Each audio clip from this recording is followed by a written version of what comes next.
শুরু হয়ে গেল আপনাদের সবাইকে স্বাগত জানাচ্ছি আমাদের আজকের এপিসোডে। প্রিয় লিসেনার্স, আজকের এই এপিসোডে বরাবরের মতো আপনাদের পাঠানো 6টি ঘটনা নিয়ে হাজির হয়েছি। আশা করছি ঘটনাগুলো আপনাদের ভয়ের শিহরণ জাগাতে সক্ষম হবে ইনশাল্লাহ। প্রথম যে ঘটনাটি আপনাদের সাথে শেয়ার করব, এই ঘটনাটি আমাদেরকে যিনি পাঠিয়েছেন তার নাম শেখ মোহাম্মদ ফুয়াদ। ওনার বাড়ি ব্রাহ্মণবাড়িয়া জেলার আখাউড়া উপজেলার মুন্সিবাড়ি দেবগ্রামে।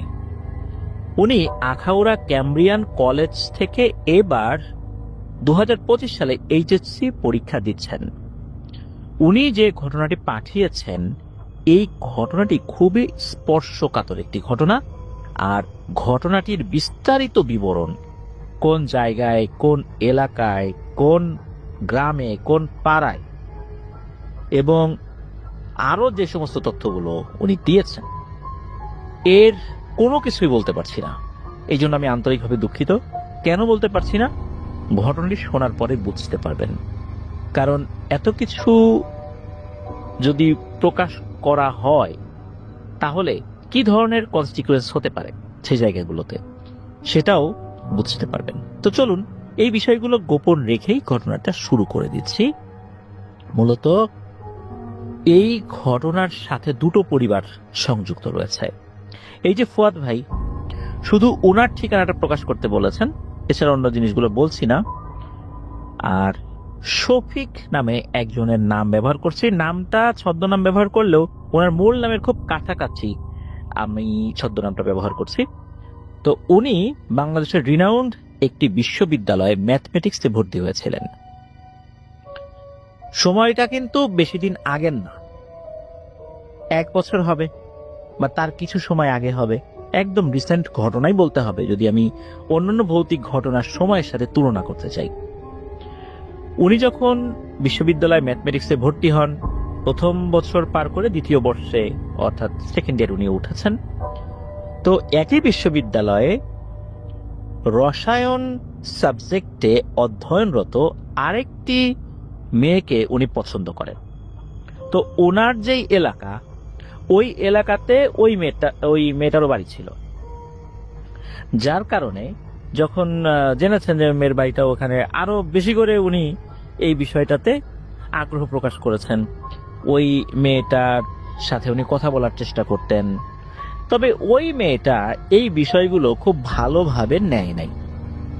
সে এটাকে বিরক্ত হিসাবেই নিয়েছে, কেননা মেয়েটা একটু অন্যরকম ছিল। অন্যরকম এই কারণে বলছি যে এখন দেখা যাচ্ছে যে আমাদের অনেকের কাছেই স্মার্টফোন আছে, হোয়াটসঅ্যাপ, মেসেঞ্জার, ফেসবুক আইডি, এগুলো তো আছেই।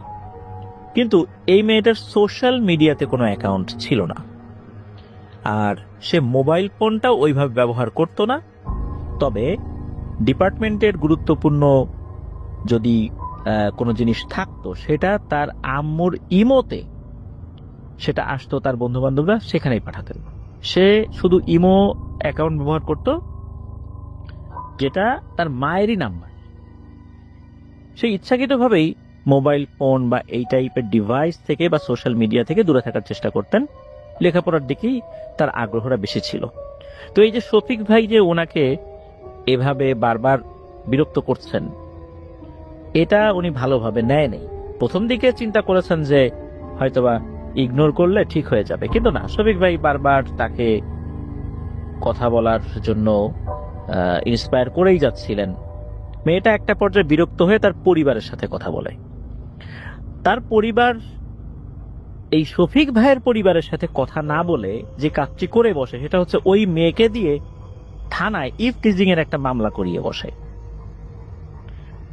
শফিক ভাই উনি বাড়িতে এসেছেন যখন, ওইভাবে সময়টা তো জানতেন, কারণ ওই মেয়েটাও জানতো যে শফিক ভাই কখন বাড়িতে যাবে। এরপর ওইভাবেই সময় করে হঠাৎ করে পুলিশ পাঠিয়ে দেওয়া হয়। পুলিশ এসে শফিক ভাইকে ধরে নিয়ে যায়। এখন শফিক ভাই যে ওই মেয়েটাকে এভাবে বিরক্ত করছেন বা তাকে উনি পছন্দ করে বারবার কথা বলার জন্য তাকে ডিস্টার্ব করছেন, এটা তো শফিক ভাইয়ের পরিবার জানতো না।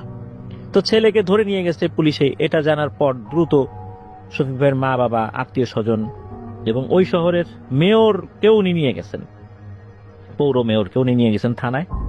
তো থানায় নিয়ে যাওয়ার পর পুলিশ বলছে যে যেহেতু একটা কেস ফাইল হয়ে গেছে ইফটিজিং এর মামলায়, তাকে নিয়ে আসা হয়েছে, মামলার ধারা লেগে গেছে, এখন এটা তখনই সম্ভব যদি এই মেয়েটা মামলা তুলে নেয়।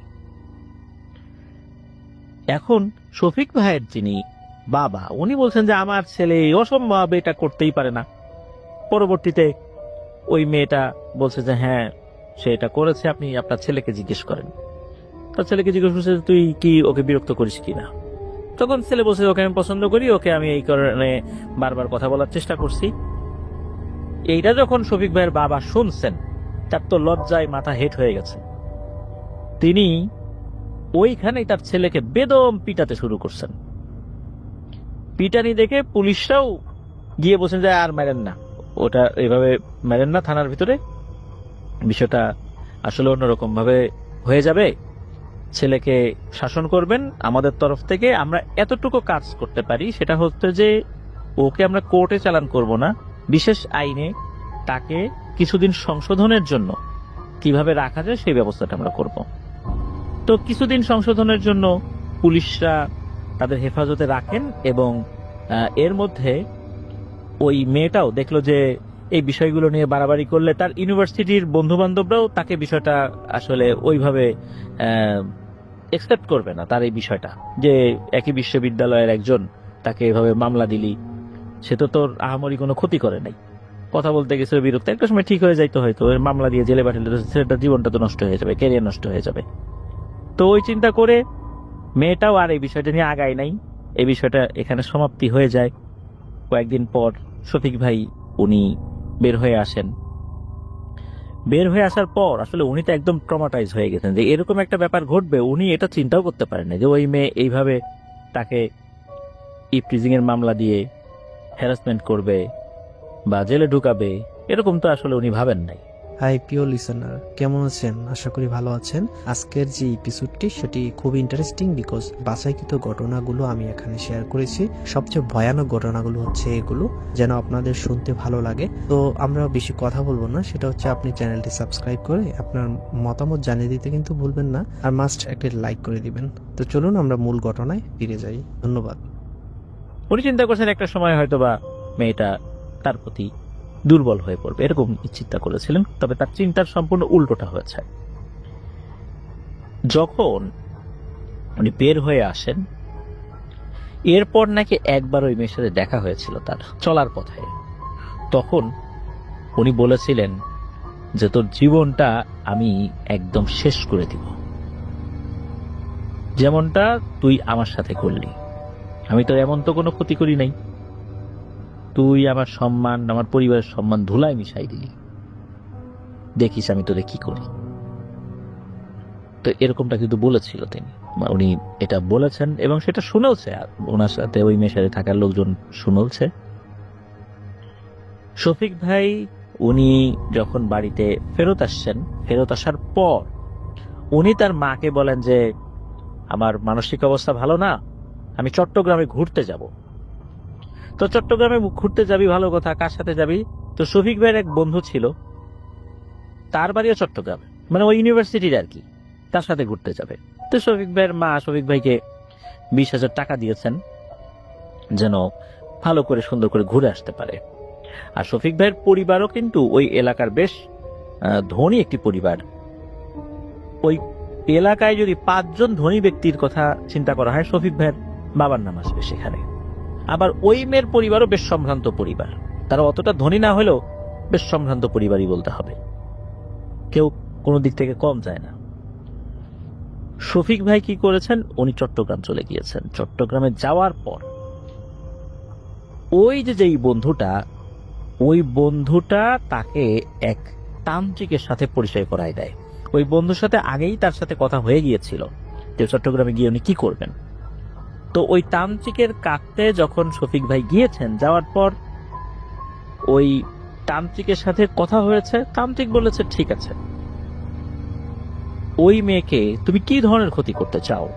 তখন নাকি শফিক ভাই বলেছিলেন ওকে আমি জানে মেরে ফেলতে চাই, ও জীবিত থাকবে, হেঁটে চলে বেড়াবে, এটা আমি দেখতে পারবো না। ও যেই কাজটা করছে এটা সহজভাবে সমাধান না করে ও ভয়ঙ্কর একটা পদ্ধতি অবলম্বন করছে। আমি কোনোভাবেই ওর বেঁচে থাকা দেখতে পারবো না। আমি মেরে ফেললে থানা পুলিশ হবে, ঝামেলা হবে। এই জন্য আমি এসব ঝামেলায় যাব না, আপনার কাছে আসছি, আপনি এটা সমাধান করেন। তখন ওই তান্ত্রিক বলেছে, ঠিক আছে, ওই মেয়ের একটা ছবি দাও। ছবি ম্যানেজ করা কিন্তু কোনো ব্যাপার ছিল না, কারণ হচ্ছে ওই মেয়ে বিশ্ববিদ্যালয়ে যেহেতু পড়তো, বিশ্ববিদ্যালয়ের বিভিন্ন প্রোগ্রামগুলোতে তার ছবি ছিল। সে ফেসবুক ইউজ না করলেও তার ছবি কিন্তু তার যে ক্লাসমেট বা তার যে বন্ধু বান্ধব, তারপরে বিশ্ববিদ্যালয়ের বড় বড় যে প্রোগ্রামগুলোতে হয়েছে সেখানে সে কোথাও বসে আছে, এরকম ছবি কিন্তু পাওয়া খুব একটা কঠিন ব্যাপার ছিল না। তার ক্লাসমেটদের কাছ থেকেই হোয়াটসঅ্যাপে ছবিটা নিয়ে নিয়েছে। আর ছবি এটা তো যারা দিয়েছে তারা তো ওরকম চিন্তা ভাবনা করে দেয়নি। ছবি তো এটা অ্যাভেলেবল একটা জিনিস, এটা তো এমনটা না যে ওই মেয়ের ছবি কোথাও ছিল না। ওই তান্ত্রিক ছবি চেয়েছে এবং বলেছে 10,000 টাকা দিতে হবে, আর এক দামে একটি কালো খাসি কিনে দিতে হবে। এটাই করা হয়। ওই যে 20,000 টাকা নিয়ে গিয়েছিল শফিক ভাই, ওখান থেকে 10,000 টাকা ওই তান্ত্রিককে দেয়। খাসি কিনতে গিয়ে টাকা শর্ট করলে তার বন্ধুর কাছ থেকে ধার নেয়। এরপর তান্ত্রিককে বলে, আপনি কিভাবে কাজ করবেন এটা আমাকে একটু বলেন। তান্ত্রিক বলে যে কিভাবে কাজ করব সেটা তো আমি তোমাকে বলবো না, তুমি দেখবা কাজ হয়েছে কি হয় নাই, এরপরে এসে আমার সাথে কথা বলবা। যাও, আমি কি করব কিভাবে কাজ করব এটা কোনো ব্যাখ্যা আমি তোমাকে দেব না। তো শফিক ভাই ওখান থেকে চলে আসেন। তবে মাঝখানে কয়েকদিন উনি ছিলেন, ওই বন্ধুর সাথে একটু ঘোরাফেরা করেছেন, ফোন দিয়ে বাসা থেকেও টাকা নিয়ে নিয়েছেন। ওই যে যেই ধারের টাকাটা তো শোধ দিতে হবে এই জন্য। তো উনি বাসায় বেশ কয়েকদিন, হয়তো বা 1 সপ্তাহ 10 দিন পরে বাসায় ফেরত আসছেন। বেশ প্রফুল্ল চিত্তে উনি ফেরত আসছেন। তো ফেরত আসার পর ওই মেয়ের এক বান্ধবী আছে, আমি বান্ধবীর নামটা বলছি না, যেহেতু একই ডিপার্টমেন্টে এখনো সেই মেয়ে লেখাপড়া করছে, এই জন্য আমি বলছি না। যদিও বা আমাদেরকে যিনি ঘটনা পাঠিয়েছেন উনি সেই নামটাও আমাদেরকে বলেছেন। তো তার কাছে খবর নিয়েছে যে কি খোঁজ খবর। বলে যে না, ও তো ইউনিভার্সিটিতে বেশ কিছুদিন ধরে আসতেছে না, 5-6 দিন ধরে তো ওকে দেখি না, ও বাড়িতে আছে শুনছি। বাড়িতে যেহেতু আছে শুনছে, তখন ওই মেয়ের বাড়ির আশেপাশে থাকে এমন কোন লোকের কাছ থেকে খোঁজ খবর নেওয়ার চেষ্টা করছে যে ওই মেয়েটা এখন কি করে। তখন একজন লোকের মাধ্যমে, বিশেষ করে মহিলা একজন, ওই মেয়ের সম্পর্কে আত্মীয়া হওয়ার নারী, তার কাছ থেকে কিছু তথ্য জানেন। এতটুকুই জানেন যে ওই মেয়েটা নাকি অসুস্থ, এই জন্য সে বিশ্ববিদ্যালয়ে যেতে পারছে না। তো এটা শোনার পর মোটামুটি উনি একটু আশ্বস্ত হন যে কাজ মনে হয় হচ্ছে। উনি বেশ প্রফুল্ল চিত্তেই আছেন যে কাজ হচ্ছে, এটা অসুস্থ যেহেতু, সুতরাং তান্ত্রিক তার কাজটা ঠিকঠাক মতোই করছে।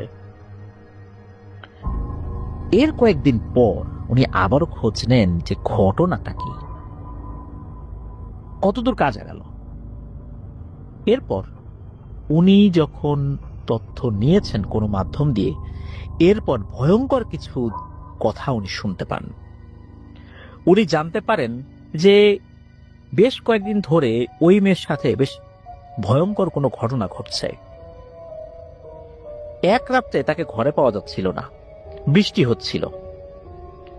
তাকে খুঁজতে খুঁজতে পাওয়া গেল একটা কবরস্থানে, 2টা জোড়া কবরের মাঝখানে সে শুয়েছিল। পুরো বৃষ্টির পানিটা শরীরের উপর পড়ছে। ওই অবস্থায় তাকে ধরে বাসায় নিয়ে আসা হয়। তার আচার আচরণে অনেক পরিবর্তন হয়েছে, কার সাথে যেন কথা বলে। তার ঘরের ভেতরে 2 জন মানুষের কথার আওয়াজ শোনা যায়, কিন্তু তার ঘরে যাওয়ার পর কাউকে দেখা যায় না, সে ঘুমাচ্ছে। এরকম করে ঘটনা তার সাথে ঘটছে। তবে এতটুকু যদি ঘটতো তাহলে তো স্বাভাবিকই বলতে হবে, কারণ কারোর উপর ব্ল্যাক ম্যাজিক করলে এরকম ঘটনা তো ঘটেই। কিন্তু না, আরো ভয়ঙ্কর কিছু হয়েছিল। খুবই বাজেভাবে তার শরীরকে সে কেটে ফেলত। বিভিন্ন ধারালো জিনিস দিয়ে নাকি তার শরীর উপর সে ক্রমাগত আঘাত করতে থাকতো। হঠাৎ করে এরকম করত। উপস্থিত সবাই তো চমকে যেত, আরে কি হচ্ছে, জোর করে তাকে থামানোর চেষ্টা করতো। মনে হতো যে কোনো সময় ওই ধারালো জিনিসটা তার গলায় সে নিজেই চালিয়ে দেবে। আবার রাতের বেলা নাকি ঘুম থেকে চিৎকার করে উঠতো, বলতো আমাকে বাঁচাও, আমাকে বাঁচাও, আমাকে মেরে ফেলবে, এই বলে সে কাঁদতে থাকতো। কাছে গেলে অবশ্য লোকজন কিছুই দেখতো না। আবার লোকজন কখনো কখনো তার ঘরের মধ্যে ফিসফিস করে শব্দ শুনতো, মনে হচ্ছে কয়েকজন কথা বলছে ফিসফিস করে। এরকম কিন্তু চলছে।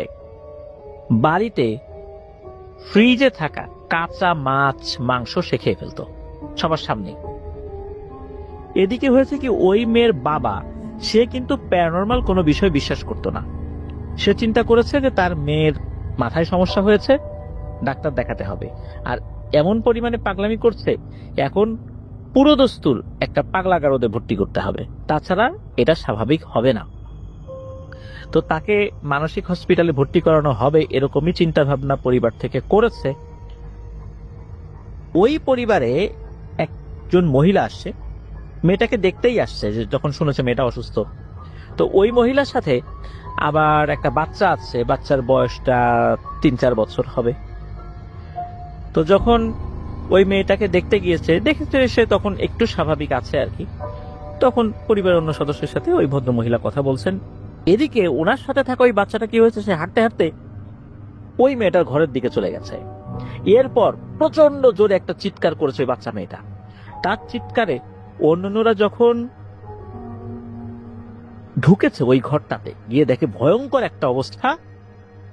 এই মেয়েটা এই বাচ্চা মেয়েটাকে এমন ভাবে চেপে ধরেছে, মনে হচ্ছে এখনই ওকে চ্যাপ্টা করে ফেলবে, এখনই ওর হাড় গোড় গুঁড়ো করে একটা ফুটবলের মতো গোল করে ফেলবে। মেয়েটা প্রচন্ড জোরে চিৎকার করছে, অনেক কষ্টে তাকে ছোটানো হয়। এই রকম আচরণ যখন হলো, তখন তো ওই মহিলা বলছে যে সর্বনাশ, এই মেয়ের তো আসলে অবস্থা ভালো না, আপনারা দ্রুত একটা ব্যবস্থা নেন, কবিরাজ দেখান। কিন্তু মেয়ের বাবা এটা দেখাবে না। ওই রাত্রে ঘটে আর একটা ঘটনা, যা ওই মেয়েটার বাবার চিন্তায়ও ছিল না। মেয়েটার বাবা গভীর রাত্রে উঠে চিন্তা করছে মেয়েটার কি অবস্থা, একটু দেখে আসি। তো উনি উঠে যখন ওই মেয়েটার ঘরে যাবেন, দরজাটা আলতো করে খোলা ছিল, দরজাটা ভেতর থেকে লক ছিল না। তো তখন উনি দেখেন কি, যে একটা কালো ছায়ার মতো অবয়ব মেয়েটার বুকের উপরে বসে আছে, আর মেয়েটার পায়ের দিকে 2টা অবয়ব দাঁড়িয়ে আছে। মনে হচ্ছে ওই অবয়বটা কিছু একটা করছে, বুকের উপর বসে বসে মনে হচ্ছে কিছু একটা খাচ্ছে, এরকম কিছু একটা হবে আর কি। তো উনি যখনই ওই দিকটাতে গিয়েছেন এবং বলছেন এই কে রে, কে এখানে, সাথে সাথে মনে হলো সবকিছু মিলিয়ে গেল। এই ব্যাপারটা যখন হলো, তখন উনি চিন্তা করলেন যে চোখের ভুল টুল হলো কিনা, কি দেখলাম না দেখলাম। তো এরকম জিনিস হয়েছে আর কি। তো এটা পরিবারে আলোচনা হয়েছে। তো এসব বিষয়গুলো যখন শফিক ভাই শুনেছেন, উনি নাকি খুব হাসাহাসি করেছে, দেখ ভালো হয়েছে, আমার সাথে যা করছে ওই মেয়েটা উচিত কাজ হইছে, ঠিক কাজ হয়েছে, এরকম বলতেছে। এর কয়েকদিন পর জানা গেল মেয়েটা মারা গেছে। আর তার মৃত্যুটা খুবই ভয়ঙ্কর ভাবে হয়েছিল। তার লাশ যখন উদ্ধার করা হয়, তখন দেখা যায় তার শরীরের অর্ধেক অংশ, মানে কোমর থেকে পা পর্যন্ত, এটা নাকি ঝুলছে। তার যে ওড়না ছিল, ওড়না তার পায়ের যেই গোড়ালি, এই গোড়ালির সাথে বাঁধা, ওড়নাটা আবার ফ্যানের সাথে বাঁধা, পা থেকে কোমর অবধি উল্টো হয়ে ঝুলে আছে। এত রক্ত পড়েছে যে পুরো ঘর রক্তে ভেসে গেছে, আর শরীরের অন্য অংশ কেটে পড়ে আছে আর এক জায়গায়।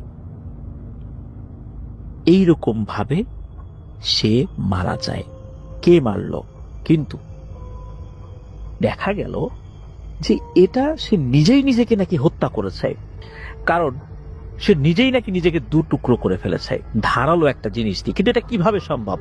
ওখানে থাকা যে ধারালো অস্ত্র, সেটাও পরীক্ষা করে দেখা গেল এই মেয়েটা নিজেই তার শরীরে এটাকে চালিয়েছে। তাহলে এই মেয়েটার শরীরের অর্ধেক অংশ উপরে ঝুললো কিভাবে?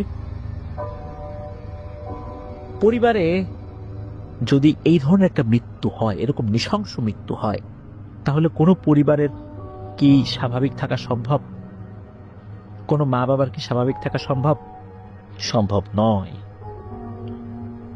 এভাবে মেয়েটির করুণ পরিণতি হলো। শফিক ভাই যখন এটা শুনেছেন, তার কোনো ভাবান্তর নাই, সে খুব খুশি হয়েছেন। চিন্তা করেছেন তান্ত্রিক কিন্তু ঠিক কাজটাই করেছে। কিন্তু মানুষের কাজের কিন্তু একটা প্রতিফল আছে, তাই না? এই যে শফিক ভাই, উনি মোটামুটি 1 মাস স্বাভাবিক ছিলেন এই মেয়েটার মৃত্যুর পর। 1 মাস পর থেকে ওনার শরীরে একটা সমস্যা দেখা দিল। ওনার শরীর বিভিন্ন জায়গায় ফোড়ার মতো গোল গোল গোটা উঠতে শুরু করেছে, প্রচন্ড যন্ত্রণা। এরই মধ্যে উনি নাকি ভয়ঙ্কর একটা স্বপ্ন দেখত। উনি স্বপ্নের মধ্যে দেখত যে 5টা অবয়ব তাকে উল্টো করে ঝুলিয়ে খুব পিটাচ্ছে, আর উনি প্রচন্ড যন্ত্রণায় কাতরাচ্ছেন। উনি ঘুম থেকে যখন জেগে উঠতেন তখন দেখতেন 5টা লোমশ অবয়ব হাতে খোলা তরবারি নিয়ে তার চারদিকে দাঁড়িয়ে আছে। উনি এটা দেখে চিৎকার চেঁচামেচি করলে অন্য জায়গা থেকে যদি লোক আসতো তাহলে এগুলো নাকি মিলিয়ে যেত। এরকম জিনিস উনি দেখতেন। এভাবে উনার পুরো লাইফ স্টাইলটাই চেঞ্জ হয়ে যায়। উনি স্বপ্নের মধ্যে এটা দেখতেন, বাস্তবেও এটা দেখতেন। তবে পরিবারের অন্য সদস্যরা আসলে এরকমটা দেখেন নাই আর কি, যে অন্য কোনো কথাবার্তা বা শব্দ তার ঘর থেকে আসে, এরকমটা না। কিন্তু উনি এটা দেখতেন। এদিকে কি হয় যে ওনার যেই এই সমস্যাটা তো পরিবাররা যখন জেনেছে, তখন তারা তো কবিরাজির এই ট্রিটমেন্টগুলো তো তারা বিশ্বাস করেন। তারা কবিরাজের সাথে কথা বলেছেন। যখন কথা বলেছেন তখন কবিরাজ যেই তথ্য দেন, তার এটা আসলে খুবই একটা মর্মান্তিক তথ্য দেন। কবিরাজ জানান যে এই ছেলেটা তার কর্মফল ভোগ করছে। কারণ হচ্ছে সে চট্টগ্রামে গিয়ে এক তান্ত্রিকের কাছ থেকে ওই মেয়েটার উপর ব্ল্যাক ম্যাজিক করেছিল। এটা খুবই শক্তিশালী প্রাচীন এক ধরনের ব্ল্যাক ম্যাজিক। এটা বান মারা বলে আর কি। মূলত একটা ছাগলকে বলি দিয়ে 3টা ভয়ঙ্কর পিশাচকে আমন্ত্রণ করা হয়েছে।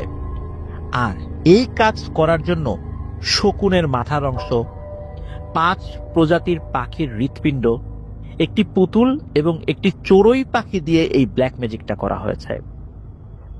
আর এই ব্ল্যাক ম্যাজিক একবার করা হলে তাকে বাঁচানোটা খুবই কঠিন। মূলত ওই যে পিশাচগুলো প্রতি রাত্রে শরীরের ভেতর থেকে ওই মেয়েটার বিভিন্ন অর্গানগুলো খেয়ে ফেলত। কিন্তু ডাক্তারি ট্রিটমেন্টে সেই অর্গানগুলো আছে এটা দেখাতো, কিন্তু আসলে ভেতরে নাই। তাহলে মেয়েটা কিভাবে বেঁচে থাকতো? এটাই হচ্ছে কথা। রক্তও নাকি খেয়ে ফেলতো। এভাবেই মূলত মেয়েটাকে একটা পর্যায়ে এসে ওরা মেরে ফেলে। আর ওই যে কবরের কাছে নিয়ে যাওয়া, তারপরে বাচ্চাটাকে চেপে ধরা, এটাও নাকি ওই পিশাচদের প্রভাবেই হয়েছিল। কাঁচা মাছ মাংস খেয়ে ফেলা। আর যখন মেয়েটি মারা যায় তখন তার শরীরের ভেতরে থাকা পিশাচটাই ধারালো একটি অস্ত্র নিয়ে মেয়েটার শরীর 2 টুকরো করে দেয়। মেয়েটা ইচ্ছা করে করেনি। আপাতত দৃষ্টিতে সেটা আত্মহত্যা মনে হতে পারে, কিন্তু এটা মোটেও আত্মহত্যা ছিল না। এরপর পিশাচটাই তার বডির অর্ধেক অংশ ফ্যানের সাথে ঝুলিয়ে দেয়। এই ঘটনা যেভাবে ঘটেছে পুঙ্খানুপুঙ্খ বিবরণ ওই মেয়ের পরিবার, বিশেষ করে ওই মেয়ের মা, ওই মেয়ের বাবা তো বিশ্বাস করতে আসলে ওইভাবে চায় নাই। মেয়ের মা এইটা আরেকজন তান্ত্রিকের কাছ থেকে তথ্য পেয়েছে যে এই ছেলেটা প্রতিশোধ নেওয়ার জন্য এই মেয়ের উপরে এই কাজটা করেছে।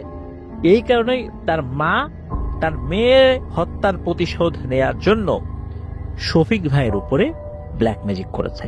আর এই ব্ল্যাক ম্যাজিকটাও এমন ব্ল্যাক ম্যাজিক, এটার থেকেও বাঁচার উপায় আসলে নাই বললেই চলে। এখন এটা সমাধান কিভাবে করা যায়? বলা হলো যে শফিক ভাইকে যেভাবে ব্ল্যাক ম্যাজিক করা হয়েছে খুব দ্রুততার সাথে সে মারা যাবে।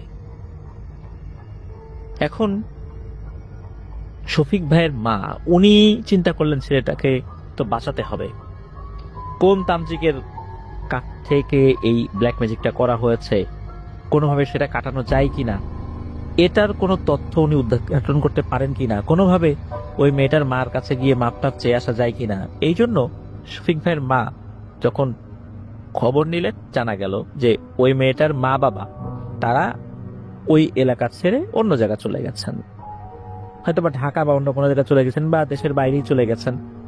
কারণ তাদের একটাই মেয়ে ছিল, মেয়েটার মৃত্যুর পর তারাও খুব মুষড়ে পড়েছিলেন, যার কারণে শফিক ভাইয়ের মা কিন্তু কোনো তথ্য পান নাই। শফিক ভাই উনিও কিন্তু অল্প কিছুদিনের মধ্যেই পৃথিবীর মায়া ত্যাগ করে চলে যান। আর ওনার মৃত্যুটাও খুব ভয়ঙ্কর ভাবে হয়েছিল। ওনার গলা কাটা লাশ মাটিতে পড়েছিল, দুই পায়ে এবং দুই হাতে কেউ যেন শক্ত করে ধরে রেখেছিল, সেই আলামতটাও কিন্তু পাওয়া গিয়েছিল যে ওনার হাত পায়ে আঙ্গুলের দাগ লেগেছিল।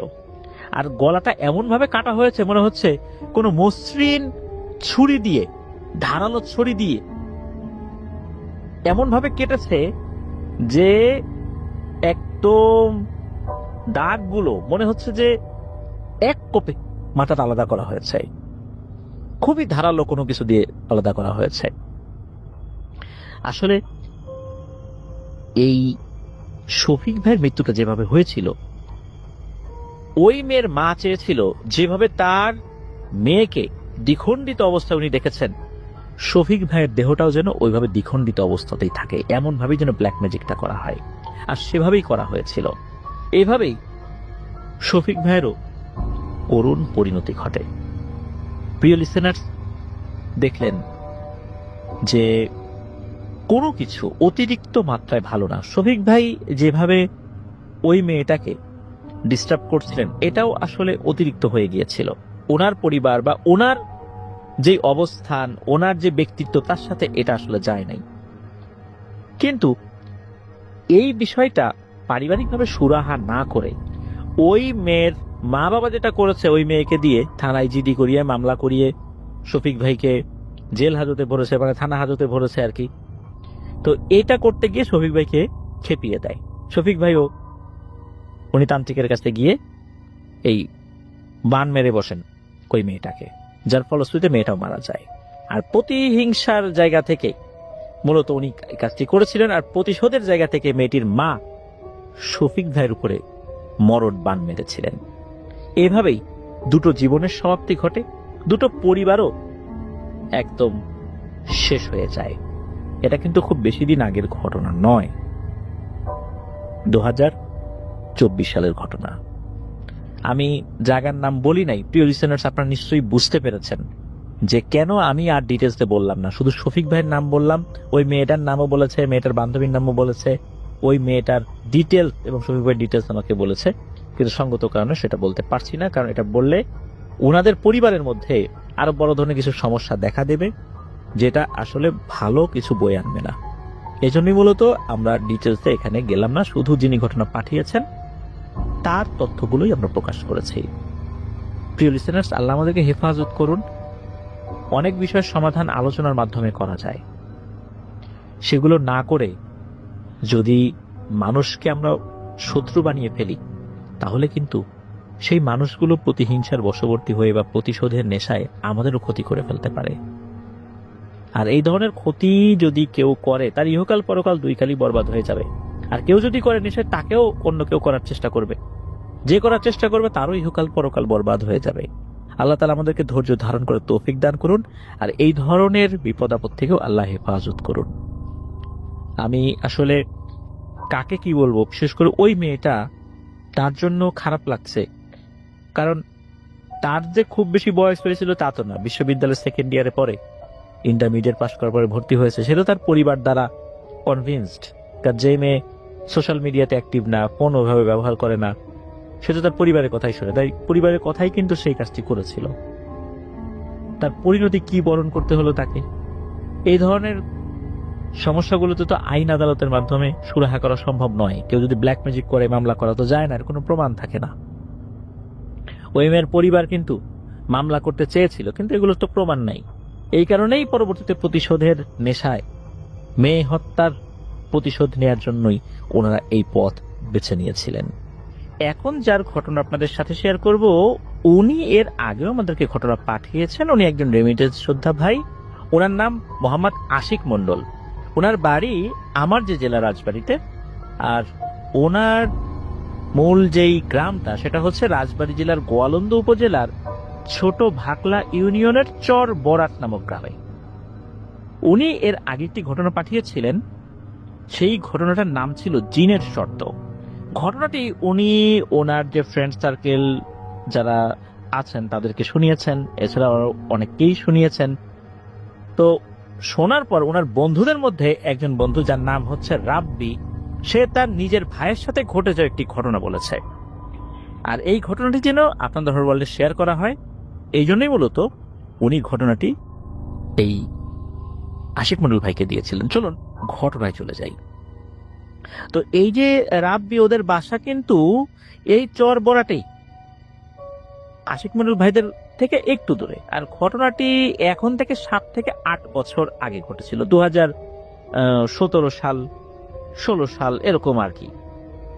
তো ওই রাব্বির ভাইয়ের নাম হচ্ছে রেজাউল। তো এই রেজাউল ভাই ছিলেন বড়, আর ওনার আব্বা মানে রেজাউল ভাইয়ের আব্বা, রেজাউল ভাইয়েরা ছোট থাকতেই মারা যান। রেজাউল ভাইরা ছিলেন 2 ভাই। ওনারা মামাদের বাড়িতে থাকতেন, মামাদের বাড়িতেই ওনারা বড় হয়েছেন। তো একদিন তার ফুপা এই রেজাউল ভাইদের বাড়িতে আসেন এবং দাওয়াত দিয়ে যান রেজাউল ভাইদের। তো বলে রাখা ভালো, এই রেজাউল ভাইয়ের ফুপার বাড়ি ছিল দৌলতদিয়া যে ঘাটটা রয়েছে 3 নম্বর ফেরিঘাট, যেটা ওইখানে, ঠিক 3 নম্বর ফেরিঘাটের পেছনের যে এলাকা, ওইখানে হচ্ছে তার ফুপু বাড়ি। তো ফুপা তো এসে দাওয়াত দিয়ে গিয়েছেন। তো রেজাউল ভাই উনি সকাল সকাল পাচুরিয়া থেকে ট্রেনে চলে যান দৌলতদিয়া ঘাটে। ওইখান থেকে হেঁটে, মানে ট্রেনটা যখন গিয়েছে দৌলতদিয়া ঘাটে, ওখান থেকে ট্রেন থেকে নেমে ওখান থেকে হেঁটে চলে গিয়েছেন তার ফুপু বাড়িতে। তো ফুপু বাড়িতে গিয়ে দেখেন তার ফুপু পিঠা বানাচ্ছে। উনিও খুব মজা করে পিঠা খেয়েছে। রেজাউল ভাইয়ের কাছে অবশ্য টাকা ছিল না ওই সময়। উনি যে গাড়ি ভাড়া দিয়ে বাড়িতে আসবেন, আবার ট্রেনটাও মিস করেছেন, পরবর্তীতে ট্রেনটা আসে আর কি, তো ওইটা মিস করেছেন। এই কারণে উনি চিন্তা করলেন যে আমি হেঁটে হেঁটেই বাড়ি চলে যাই।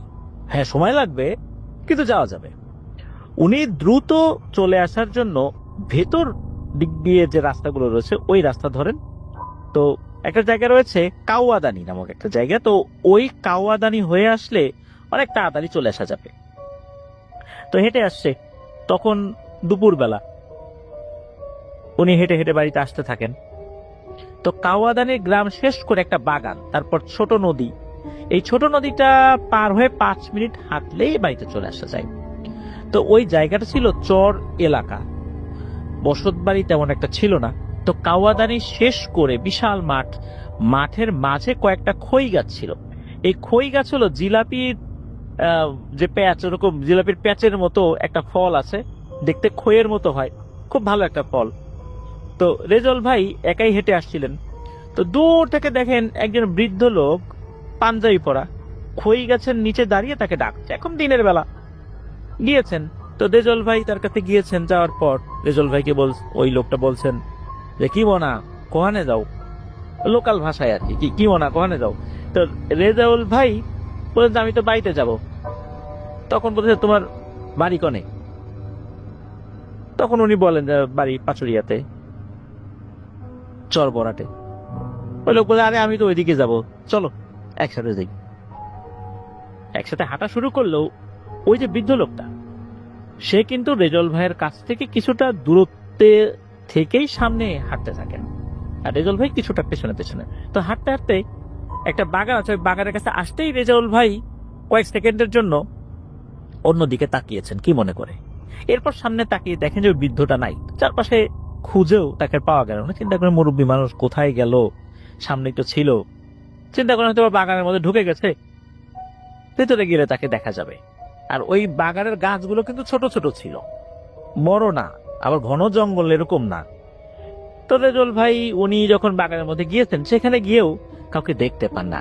তখন রেজাউল ভাই একটু ভয় পান, কি ব্যাপার, লোকটা কোথায় গেল দিনের বেলাতে। উনি ওখান থেকে এক দৌড়ে বাড়িতে চলে আসেন। বাড়িতে এসে নাকি জ্ঞান হারিয়ে ফেলেন। বাড়ির সবাই তাকে ডাক্তারের কাছে নিয়ে যায়, জ্ঞানও ফেরত আসে। একটু সুস্থ হলে রেজল ভাই কি দেখেছেন খুলে বলেন।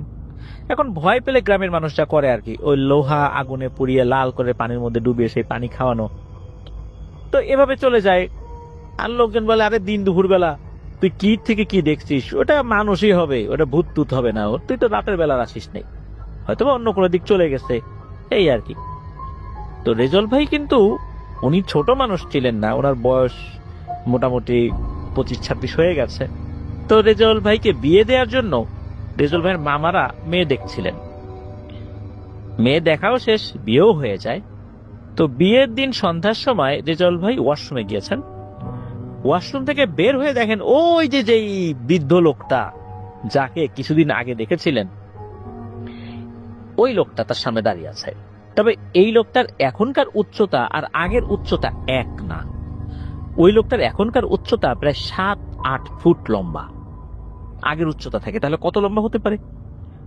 রেজল ভাইকে দেখে হেসে ওই লোকটা বলে, কিরে বিয়ে করলি, মিষ্টি খাওয়ালি না? এই কথা বলেই নাকি এমন ভাবে হাসছে, এই হাসির শব্দ সাধারণ কোনো অট্টহাসির শব্দ না, মনে হচ্ছে আকাশ থেকে বাজ পড়ছে এমন শব্দ। রেজল ভাই এক চিৎকার দিয়ে বেহুশ হয়ে যান। বাড়ির সবাই দৌড়ে এসে দেখে এই অবস্থা, তাকে জ্ঞান ফেরানোর চেষ্টা করে, জ্ঞান ফেরত আসছে না, ডাক্তারের কাছে নিয়ে যায়। তো ডাক্তার ট্রিটমেন্ট করেন, তবে পরের দিন রেজল ভাইয়ের জ্ঞান ফিরেছিল। জ্ঞান ফেরত আসার পর উনি এলোমেলো কথা বলছেন এবং নতুন বউকে উনি একদম সহ্যই করতে পারছেন না। এমন অবস্থা দেখে রেজল ভাইকে কবিরাজ কাছে নিয়ে যাওয়া হয়। তখন কবিরাজ বলেন যে ওকে তো একটা বৃদ্ধ জিন ধরেছে, জিনটা অনেক শক্তিশালী আর এটাকে ছাড়ানো খুব কঠিন। আমি তো পারবই না, আমি কেন, কেউ মনে হয় ছাড়াতে পারবে না, যদি না ওই জিনটা নিজের ইচ্ছায় চলে না যায়। তবে কেন এই জিনটা তার পিছু নিয়েছে এটা বলা যাচ্ছে না।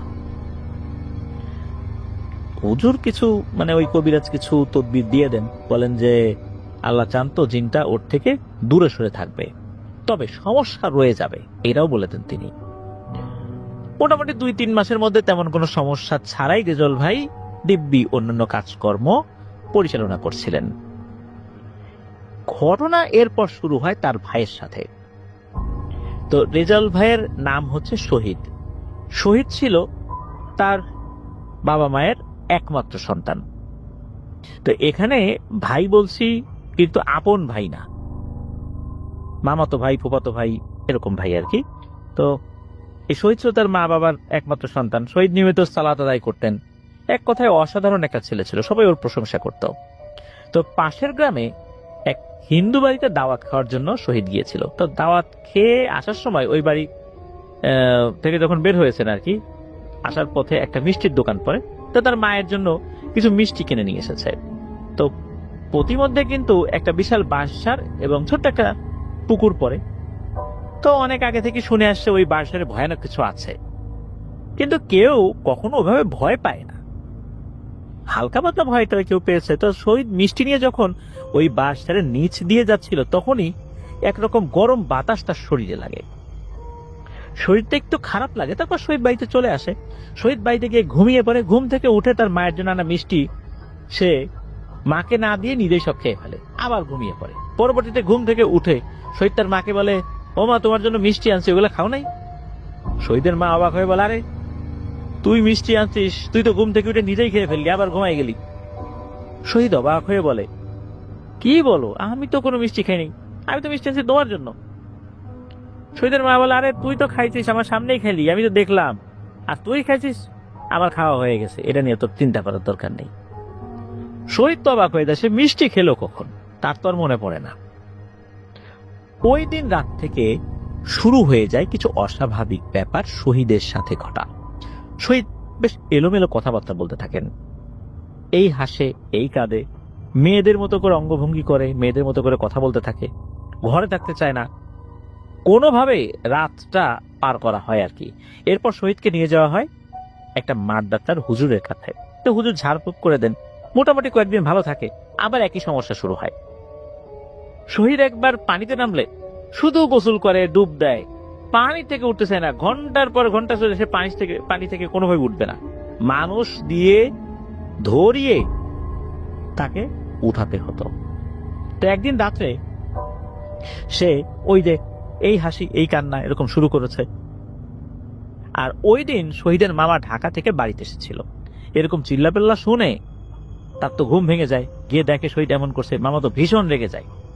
শহীদের কাছে গিয়ে বলে, এই কি পাগলামি শুরু করেছিস, তোদের দ্বারা কি ঘুমাইতেও পারবো না, ভণ্ডামির জায়গা পাসটা না, কয়েকদিন আগে রেজাউল শুরু করলো, এখন আবার তুই শুরু করছিস, এই তোদের কি সমস্যা রে, আমি যেন এসব না করা দেখি। আর শহীদ চুপচাপ হয়ে ঘরে গিয়ে শুয়ে পড়ে, সবকিছু নীরব। শহীদের মামা যেই না ঘরে গিয়ে শুয়ে একটু ঘুম ঘুম ভাব আসছে তার, তখনই অদৃশ্য ভাবে কয়েকবার বিছানার উপরে কে যেন তাকে শূন্যে তুলে আবার আসার মারে। অদৃশ্য মেয়েলি কণ্ঠে কেউ বলে, প্রথমবার তো সতর্ক করে দিয়ে গেলাম, আমার সাথে বেয়াদবি করবি না, যদি আবার করিস বুঝছিস তো কি করব। শহীদের মামা তো ভয়ে একদম অবস্থা খারাপ তার, সে তো চিন্তাই করতে পারেনি এরকম কিছু হবে। তখন পরিবারের সবাই চিন্তা করে যে শহীদের সাথে নিশ্চয়ই কিছু একটা আছে। তখন আবার শহীদের কাছে গিয়ে ওকে ধরাধরি করে আবার একটা ফকিরের কাছে নিয়ে যাওয়া হয়। ফকির কিছু তদবির করেন, বলেন যে শহীদকে বিয়ে দিয়ে দাও, ওর সাথে একটি পরী আছে, ওকে যদি বিয়ে দিয়ে হয় তাহলে পরীটা শহীদের কাছে সে বিরক্ত করতে পারবে না।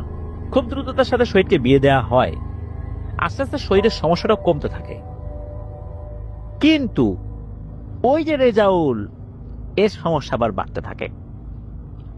রেজাউল ভাই উনি যখন ওনার স্ত্রীর সাথে এক ঘরে ঘুমায় থাকতেন, মাঝে মাঝে দেখতেন যে ওনার স্ত্রীর পাশ থেকে কালো লম্বা একটা অবয়ব উঠে কোন দিকে যেন চলে যাচ্ছে। যখন ওটা উঠে চলে যায় উনি কোনো সারা শব্দ করতে পারেন না। দিনে দিনে এটা বাড়তে থাকে। রেজাউল ভাই বলেন যে এরকম ঘটনা ঘটছে। আবার রেজাউল ভাইকে ওই ফকিরের কাছে নিয়ে যাওয়া হয়, আগের মতোই জিন হাজির করার চেষ্টা করা হয়, কিন্তু তেমন কোনো লাভ হয় না। জিন হাজির করতে ব্যর্থ হয় সবাই, কিছু তদবির ঝাড়ফুঁক করে দেয়, কারণ এর আগে জিন হাজির করার চেষ্টা করা হলেও কিন্তু হয় নাই, পারে নাই রেজাউল ভাইয়ের সাথে থাকা জিনগুলোকে হাজির করতে। এরপর অনেক ডাক্তার দেখানো হয়েছে, প্রতি রাত্রেই নাকি ওই অবয়বটা এই রেজাউল ভাই দেখতে পেত যে তার স্ত্রীর পাশ থেকে লম্বা কালো একটা অবয়ব উঠে চলে যাচ্ছে। একটা সময় নাকি রেজাউল ভাই তার স্ত্রীকে ভীষণ ভয় পেতে থাকে, বউকে একদমই সহ্য করতে পারতেন না, কাছে আসলেই ভয় পেতেন। একটা পর্যায়ে রেজাউল ভাইয়ের স্ত্রী রেজাউল ভাইকে ছেড়ে চলেই যায়। রেজাউল ভাই একা থাকেন, কিন্তু এবার উনি দেখতে থাকেন ওনার বিছানার নিচে, বিছানার পাশে বড় বড় কালো মোটা সাপ শুয়ে থাকে, ঘুরে বেড়ায়। এভাবেই কাটতে থাকে দিন। উনি বলেন যে এরকম উনি দেখছেন। এদিকে এই যে রাব্বি ভাই যিনি ঘটনা বলেছেন, উনি ঢাকায় বড় মাপের একজন রাকিকে পান, যিনি মূলত এই জিন রিলেটেড অনেক কাজ করেন। তো তার কাছে নিয়ে যাওয়া হয়। তো রেজাউল ভাইকে দেখে তিনি বলেন যে তার সাথে নাকি 3টা পিশাচ প্রকৃতির শক্তিশালী জিন আছে, এগুলো নাকি তার থেকে আলাদা করা যাবে না। কেন তার কাছে এসেছে এটাও নাকি বলা যাচ্ছে না। যদি আলাদা করতে হয় তাহলে নাকি রেজাউল ভাইকে বাঁচানো যাবে না। রাব্বি ভাই হতাশ হয়ে রেজাউল ভাইকে বাড়িতে নিয়ে আসেন। এভাবেই ভয় নিয়ে রেজাউল ভাইয়ের দিন চলতে থাকে। রাতে ঘুমানোর পর যদি উনি সাপ দেখতেন তখন রাব্বিকে ফোন দিতেন, বলতেন যে আমার বিছানার নিচে উপরে অনেক বড় বড় সাপ চলাচল করছে। তো রাব্বি আবার সাহস দিয়ে বলতে, আরে সাপগুলো কি তোর ক্ষতি করতেছে নাকি, চুপচাপ ঘুমায় থাক। রেজাউল ভাই বলতো যে না, ক্ষতি তো করতেছে না। তখন রাব্বি বলতে চুপচাপ ঘুমায় থাক। আর আরেকটা বিষয়, সেটা হচ্ছে এই যে রাব্বি যদি রেজাউল ভাইকে ফোন দিত, প্রথম কয়েক সেকেন্ড খুবই গম্ভীর কণ্ঠ উনি শুনতেন, কি যেন বলতেন। প্রথম দিকে রাব্বি এটা ধরতে পারে নাই, তো পরে বুঝতে পেরেছে যে আসলে কি এটা রেজাউল ভাই কথা বলছে। যেই কথাগুলো বলেছে ওই অল্প কয়েক সেকেন্ডে, এটা পরবর্তীতে রেজাউল ভাই যখন ওনার কণ্ঠটা স্বাভাবিক বলে মনে হতো তখন তাকে জিজ্ঞেস করলে বলতে, কই না তো, আমি এরকম কথা আমি এখন বলি নাই। তো এভাবেই কাটতে থাকে দিন। এরপর রেজাউল ভাই আস্তে আস্তে মানসিক ভারসাম্য হারাতে থাকেন। বর্তমানে রেজাউল ভাই পুরোদস্তুর একজন মানসিক ভারসাম্যহীন মানুষ, অর্থাৎ পাগল। বাড়িতে তাকে এখন শেকল দিয়ে মাঝে মাঝে বেঁধে রাখতে হয়। একদম উন্মাদ হয়ে গেছেন। প্রিয় লিসেনার্স, এই ঘটনায় রেজাউল ভাইয়ের অপরাধ কি, এটা কি আপনারা বলতে পারবেন? না, আপনারা বলতে পারবেন না, আমিও পারবো না। কেননা উনি দিনের বেলা আসছেন একটা জায়গা থেকে, তার ফুপু বাড়ি থেকে, পিঠা খেয়েছেন, পানি খেয়েছেন, আরো খাবার খেয়েছেন, আসছেন। ওই পথ দিয়ে আসার সময় রেজাউল ভাই কি করেছেন এমন তো কোনো কিছু জানা যায় না। কোনো কবিরাজও বলতে পারে না যে কি কারণে তার পিছনে লেগেছে। প্রথমে একটা বৃদ্ধ জিন লেগেছে, এরপর নাকি 3টা পিশাচ লেগেছে। আবার তার ভাই শহীদের সাথে সমস্যা, কেন এমনটা হয়েছে এটা বলতে পারে নাই কেউ। আর বিনা অপরাধেই রেজাউল ভাই একজন মানসিক ভারসাম্যহীন মানুষ হিসাবে খুবই কষ্টে দিনানিপাত করছেন। উনি তো একজন স্বাভাবিক মানুষ ছিলেন, দিব্যি স্বাভাবিক মানুষ, বিয়ে করেছেন, তার সংসার হয়েছিল। কেন এমনটা হলো? মানুষের ভাগ্য কিভাবে পরিবর্তন হয়ে যায়, মুহূর্তের মধ্যেই পরিবর্তন হয়ে যায়। রেজাউল ভাইয়ের মতো মানুষ, উনি কোনো ধরনের কোনো ভুল ত্রুটি বা অপরাধ ছাড়াই এরকম জীবন ওনাকে মেনে নিতে হয়েছে। উনি এখন মানসিক ভারসাম্যহীন, এখন তার কিছু বলতে পারেন না। যখন বলতে পারতেন, ওনার সাথে ঘটে যাওয়া ঘটনাগুলো সবাইকে উনি বলতেন। উনি যেহেতু এখনো বেঁচে আছেন, আমরা দোয়া করি আল্লাহ তাআলা রেজাউল ভাইকে পরিপূর্ণভাবে সুস্থতা দান করুন, আর এই প্রভাব থেকেও আল্লাহ তাআলা তাকে মুক্তি দিন। শহীদ ভাইয়ের জন্য দোয়া করি, ওনার মধ্যে যেহেতু এখনো কিছু সমস্যা রয়ে গেছে, আল্লাহ তাআলা তাকেও ভালো করুন। ধন্যবাদ জানাচ্ছি আশিক মন্ডল ভাইকে আপনার পাঠানো এই ঘটনার জন্য। প্রিয় লিসেনার্স, এবারে যার পাঠানো ঘটনা আপনাদের সাথে শেয়ার করব, তিনি এর আগে অনেকগুলো ঘটনা পাঠিয়েছেন, এখনো পাঠিয়ে যাচ্ছেন। তিনি হচ্ছেন তাহমিদ। ওনার বাড়ি বাগেরহাট জেলার মোরেলগঞ্জ উপজেলার তেলিগাতি ইউনিয়নের তেলিগাতি গ্রামে। আমাদের 156 নম্বর এপিসোডে এবার ওনার এই ঘটনাটি আপনাদের সাথে শেয়ার করব। ওনার কিন্তু একটি ঘটনা, যেটা হরর নাইট এপিসোডের 50তম আয়োজনে আমরা প্রচার করেছিলাম, সেই ঘটনার শিরোনাম ছিল সাতমুনি। আর ওই ঘটনার মধ্যে এক শ্রেণীর জিনের নাম আমরা বলেছিলাম, সেটি হচ্ছে গুইয়া দেদ্দা জিন। এগুলো নাকি মাটির নিচের জিন। ওই ঘটনাটা যারা শুনেছেন তারা তো বুঝতে পারবেন, আর যারা শোনেননি তারা হরর নাইট এপিসোডের 50তম আয়োজন যেটা আমাদের ছিল, সেখান থেকে তাহমিদের ওই ঘটনাটি শুনে আসতে পারেন, তাহলে বুঝতে পারবেন।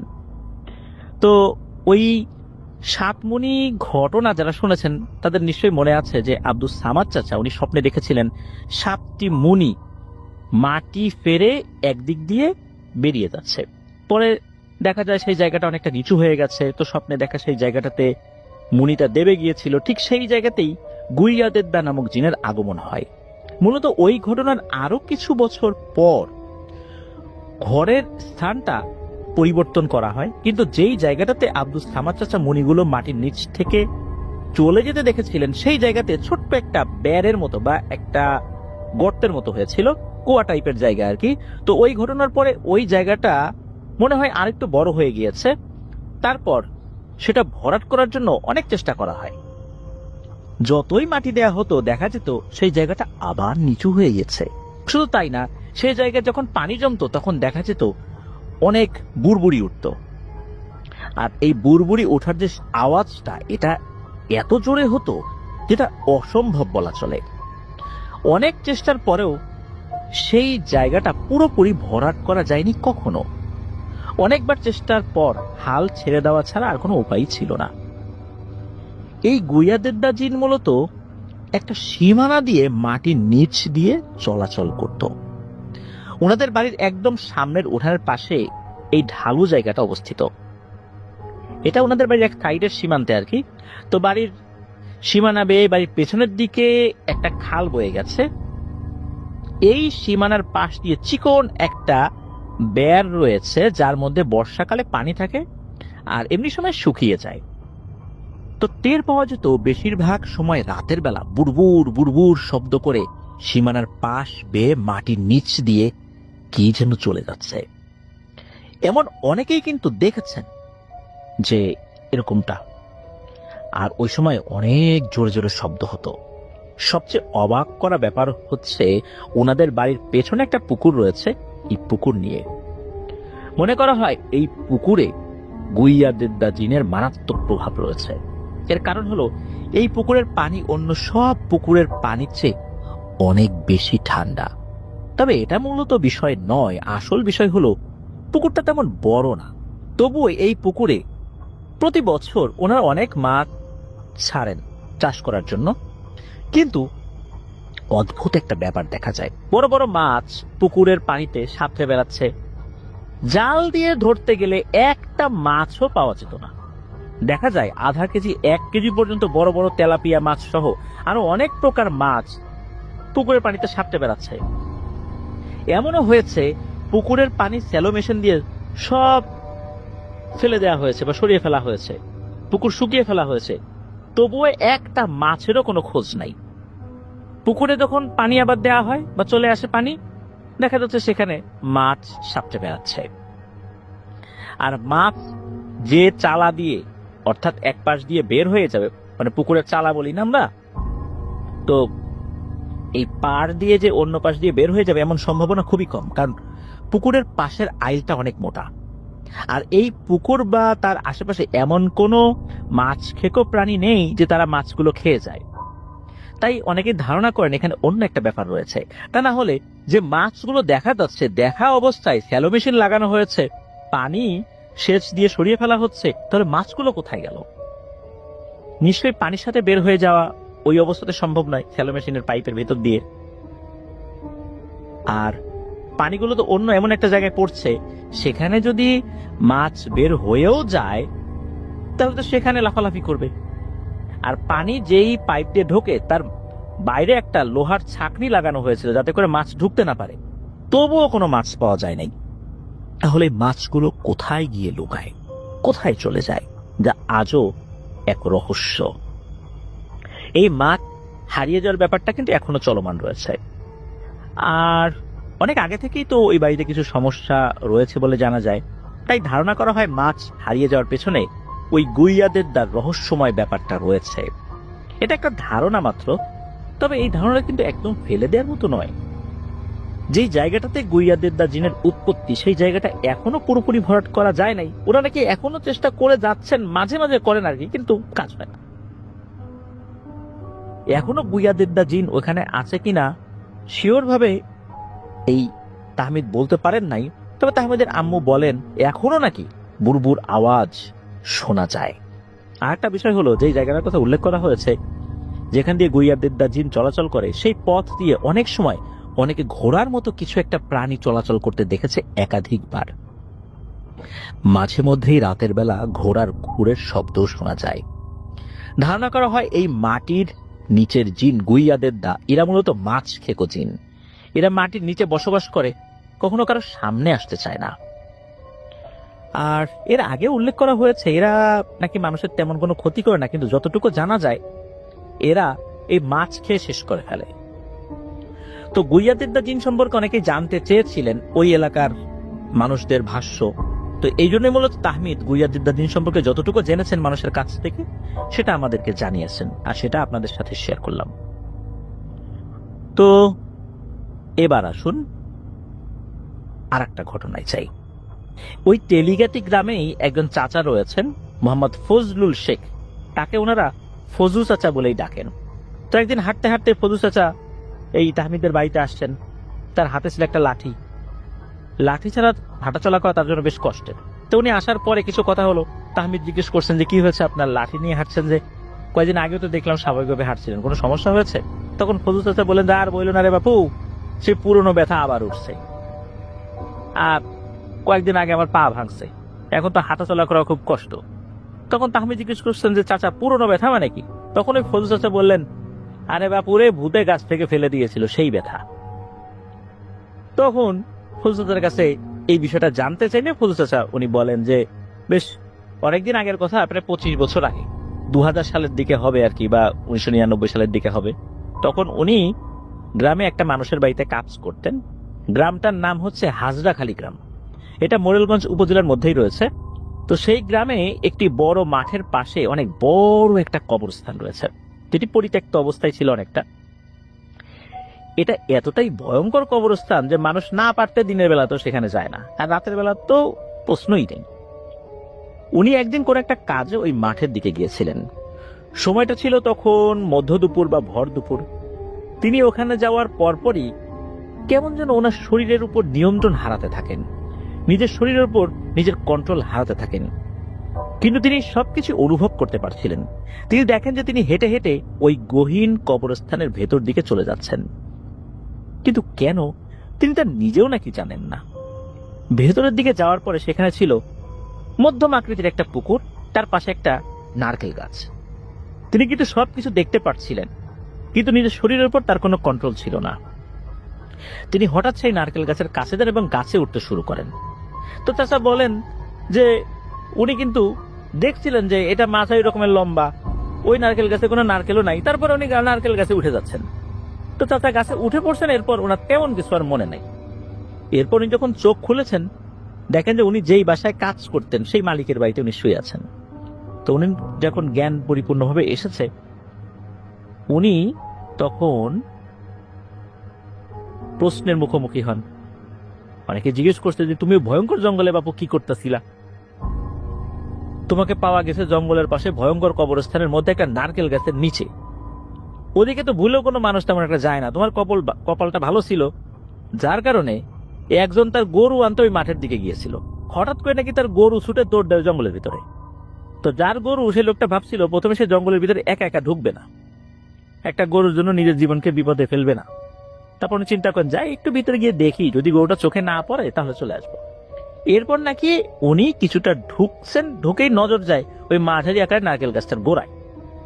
মনে হয় কেউ গাছটির গোড়ায় পড়ে আছে, একটা উঁচু মাটির ঢিবির মতো আছে, ওর উপর কেউ উপর হয়ে পড়ে আছে।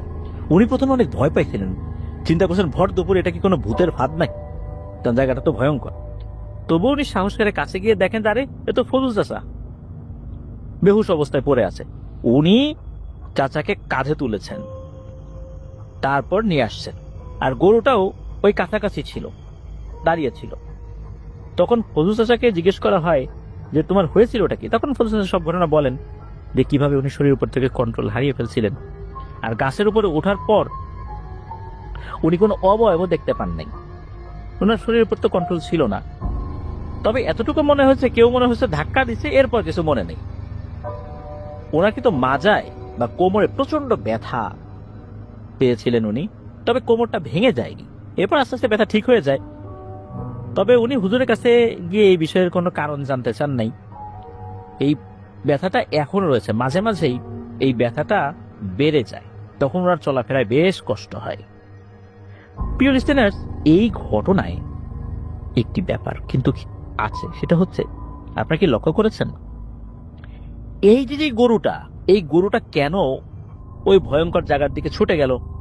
ছুটে গিয়ে কেনই বা ওই নারকেল গাছের কাছে গিয়ে দাঁড়িয়ে গেল?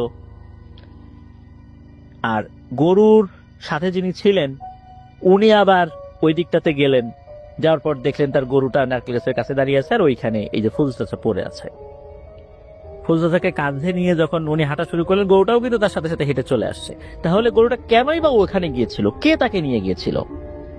আল্লাহর অশেষ রহমত আর আল্লাহর ইচ্ছা ছাড়া এটা কিন্তু কোনোভাবেই পসিবল ছিল না।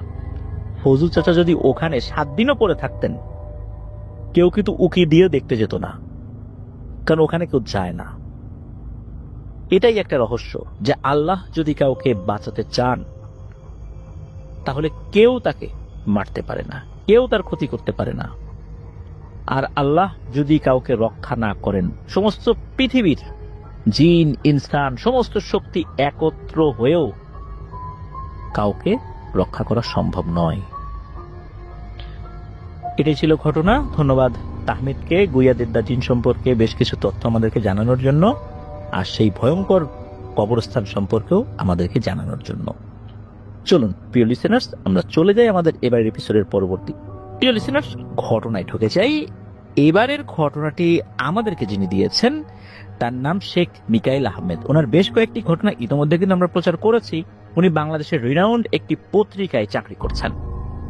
এর আগে ওনার পত্রিকারই যিনি গাড়ি চালক রয়েছেন এমন একজনের কাছ থেকে কিন্তু কয়েকটি ঘটনা উনি সংগ্রহ করেছেন, সেগুলো আমরা প্রচারও করেছি। তবে এবার যে ঘটনাটি শেয়ার করব, এই ঘটনাটি ওনারই এক কলিগ যার নাম হচ্ছে আব্দুল্লাহ আল সাকিব, তার কাছ থেকে সংগ্রহ করেছেন। এই সাকিব ভাইয়ের বাড়ি বগুড়া জেলার শেরপুর উপজেলার সীমাবাড়ি ইউনিয়নের সদর হাসরা দক্ষিণ পাড়া গ্রামে। ঘটনাটি ওই গ্রামেরই ঘটনা। তো ঘটনাটি মূলত এই সাকিব ভাইয়ের ছোট বোন রুমিকে নিয়ে। মূল ঘটনাটা শুরু হয় 2000 সালের শুরু থেকে।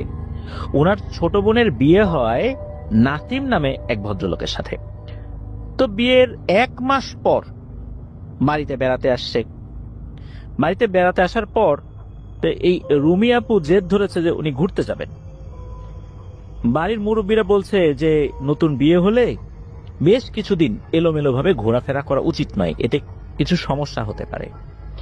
এদিকে রুমি আপু উনি তো জেদ ধরে বসে আছেন যে যাবেনি। বাড়ির লোকজন বলছে যে এখন যাস না, পরে যাস, কিন্তু না, উনি যাবেনি। এখন গ্রামের ময় মুরব্বীরা তো অনেক কথাই বলেন, ম্যাক্সিমাম কুসংস্কার, এরকম চিন্তা করেই আসলে রুমি আপু তার হাজবেন্ডের সাথে বের হয়েছেন। তোমার হাজবেন্ডের বাইক ছিল, বাইক নিয়ে দুইজন বের হয়েছেন। তো ওনারা যখন বের হয়েছেন, আসরের আজান নামাজ হয়ে গেছে, মোটামুটি 15-20 মিনিট হবে, এইরকম সময়ে ওনারা বের হয়েছেন। তো ওনারা কিন্তু যেই পথ দিয়ে যাচ্ছিলেন ওখানে একটা গ্রাম রয়েছে, গারোই নামক একটা গ্রাম। তো ওখানে একটা শ্মশান ঘাট রয়েছে, শ্মশান ঘাটের পাশে একটা বড় মাঠ আছে। তো পরিবেশটা সুন্দর, এই কারণে ওখানে কিছু ছবি তোলার জন্য 20-25 মিনিট অবস্থান করেছেন। অনেকগুলো ছবিও তুলেছেন হাজবেন্ড ওয়াইফ মিলে, আর আশেপাশে হাঁটাহাঁটি করেছেন। ঠিক মাগরিবের আজানের মিনিট 10 আগে সেখান থেকে চলে আসার জন্য ওনারা বাইকে উঠেছেন। তো বাইকে যাবার উদ্দেশ্যে রওনা দিয়েছেন। মিনিট 5 পর হঠাৎ করে ওই বাইকে থাকা অবস্থাতেই এই রুমি আপুর শরীরটা মনে হলো একটু ঝাঁকুনি দিয়ে উঠলো। ওনার মাথা ঝিমঝিম করছে, কেমন যেন লাগছে। তো এটা অবশ্য ওনার হাজবেন্ড এই নাসিম ভাইকে বলেছেন। তখন হঠাৎ করে নাসিম ভাই খেয়াল করেন যে এই রুমি আপুর আচরণে পরিবর্তন হয়েছে। উনি তার হাজবেন্ডকে বলছেন, মানে রুমি আপু তার হাজবেন্ড নাসিম ভাইকে বলছেন যে খুব কর্কশ কণ্ঠে, হ্যাঁ নাসিম, বাইক থামা, আমার বাড়ি এখানে, আমি এখানেই থাকবো, শ্মশান ঘাটে যাব। এই কথা শোনার সাথে সাথে নাসিম ভাই তো ভয় পেয়েছেন, আরে কি বলে, কি মজা করতেছে না কি, মনে করছে যে হয়তো বা মজা করতেছে। তো এরকমটা প্রথম দিকে ভেবেছেন, কিন্তু পরে দেখলেন না, বাইক না থামালে বাইক থেকে লাফ দেবে এমন একটা অবস্থা। উনি অনেক কষ্টে কোনো মতে দোয়া দুরুদ পড়তে পড়তে বাসায় এসে পৌঁছেছেন। বাড়িতে পৌঁছানোর পর এই রুমি আপুকে দেখে সবাই সবকিছু স্বাভাবিকই মনে করেছেন। তো এক পর্যায়ে রাতের খাওয়া দাওয়া শেষ করেছেন সবাই। হঠাৎ করে এই রুমি আপুর শরীরে প্রচন্ড পরিমাণ জ্বর আসছে। প্রথম দিকে ওনারা সবাই ভেবেছিলেন যে হয়তো স্বাভাবিক কোনো জ্বর হতে পারে, তবে ধারণাটা ভুল ছিল। রাত যত গভীর হতে থাকে রুমি আপুর অবস্থা আরো খারাপ হতে থাকে। এক পর্যায়ে প্রচন্ড রকমের খিঁচুনি শুরু হয়ে যায়। আর শুধু খিঁচুনি না, মনে হচ্ছে শরীরে এমন ঝাঁকুনি শুরু হচ্ছে, কেউ ওনাকে ধরে প্রচন্ড রকমের ঝাঁকাচ্ছে, এরকম একটা অবস্থা। আর এদিকে রুমি আপু বলতে থাকে যে তার সামনে ছায়ার মতো একটা অবয়ব, কালো কুচকুচে অবয়ব, চোখ দেখা যাচ্ছে, মনে হচ্ছে চোখের জায়গায় দুটো লাল আগুনের গোলা জ্বলজ্বল করছে। আর এটা নাকি এই রুমি আপুর চোখের সামনে ভাসতে ভাসতে ওনার দিকে একবার আসছে, পেছন দিকে যাচ্ছে, ডানে যাচ্ছে, বাঁয়ে যাচ্ছে, এমন একটা অবস্থা। তো উনি তো প্রচন্ড পরিমাণ ভয় পাচ্ছে আর বলছে, তোমরা সবাই আমার আশেপাশে থাকো, আমি খুব ভয় পাচ্ছি, আমি এরকম একটা জিনিস দেখতেছি, তোমরা সবাই আমার আশেপাশে থাকো। এরকম করে সারা রাত চলছে। ওই ছায়াটা নাকি একবার রুমি আপুর কাছে আসে, আবার দূরে চলে যায়। তো এভাবে চলতে চলতে সকাল হয়েছে। আর উনি এই ভয়ঙ্কর জিনিসটা দেখছেন আর চিৎকার করছেন, সবাইকে বলছেন। বাড়ির সবাই তো বুঝতে পেরেছেন যে এটা এখন আর কোনো স্বাভাবিক পর্যায়ে নাই। ওনাদের পাশের গ্রামে একজন কবিরাজ চাচা ছিলেন, আর এই চাচাটা সম্পর্কে ওনাদের দুঃসম্পর্ক আত্মীয় হয়। সকাল হলে সবাই মিলে রুমি আপুকে নিয়ে সেই কবিরাজ চাচার কাছে যাওয়া হয়, সব ঘটনা খুলে বলা হয়। তো চাচা যতগুলো কবিরাজি আমল জানতেন, তদবির জানতেন, সবকিছুই প্রয়োগ করেছেন। ঝাড়ফুঁক, পানি পড়া, তেল পড়া, এগুলো করেছেন। এরপর চাচা বললেন যে হ্যাঁ, ইনশাল্লাহ এখন সব ঠিক হয়ে যাবে, আর কোনো সমস্যা হবে না। প্রাথমিকভাবে জিনটাকে তাড়াতে আমি পেরেছি, আলহামদুলিল্লাহ। আর উনি কিছু আমল দিয়ে দেন, 5 ওয়াক্ত নামাজ পড়তে বলেন এবং বাসা বাড়ি খুব পরিষ্কার পরিচ্ছন্ন পাক পবিত্র রাখতে বলেন, সবসময় ওযু অবস্থায় থাকতে বলেন। তো এই কিছু পরামর্শ কবিরাজ চাচা দিয়ে দেন। এরপর রুমি আপুকে সেখান থেকে বাসায় নিয়ে আসা হয়। সবাই চিন্তা করেছিলেন যে যাক, ঝামেলা চলে গেছে।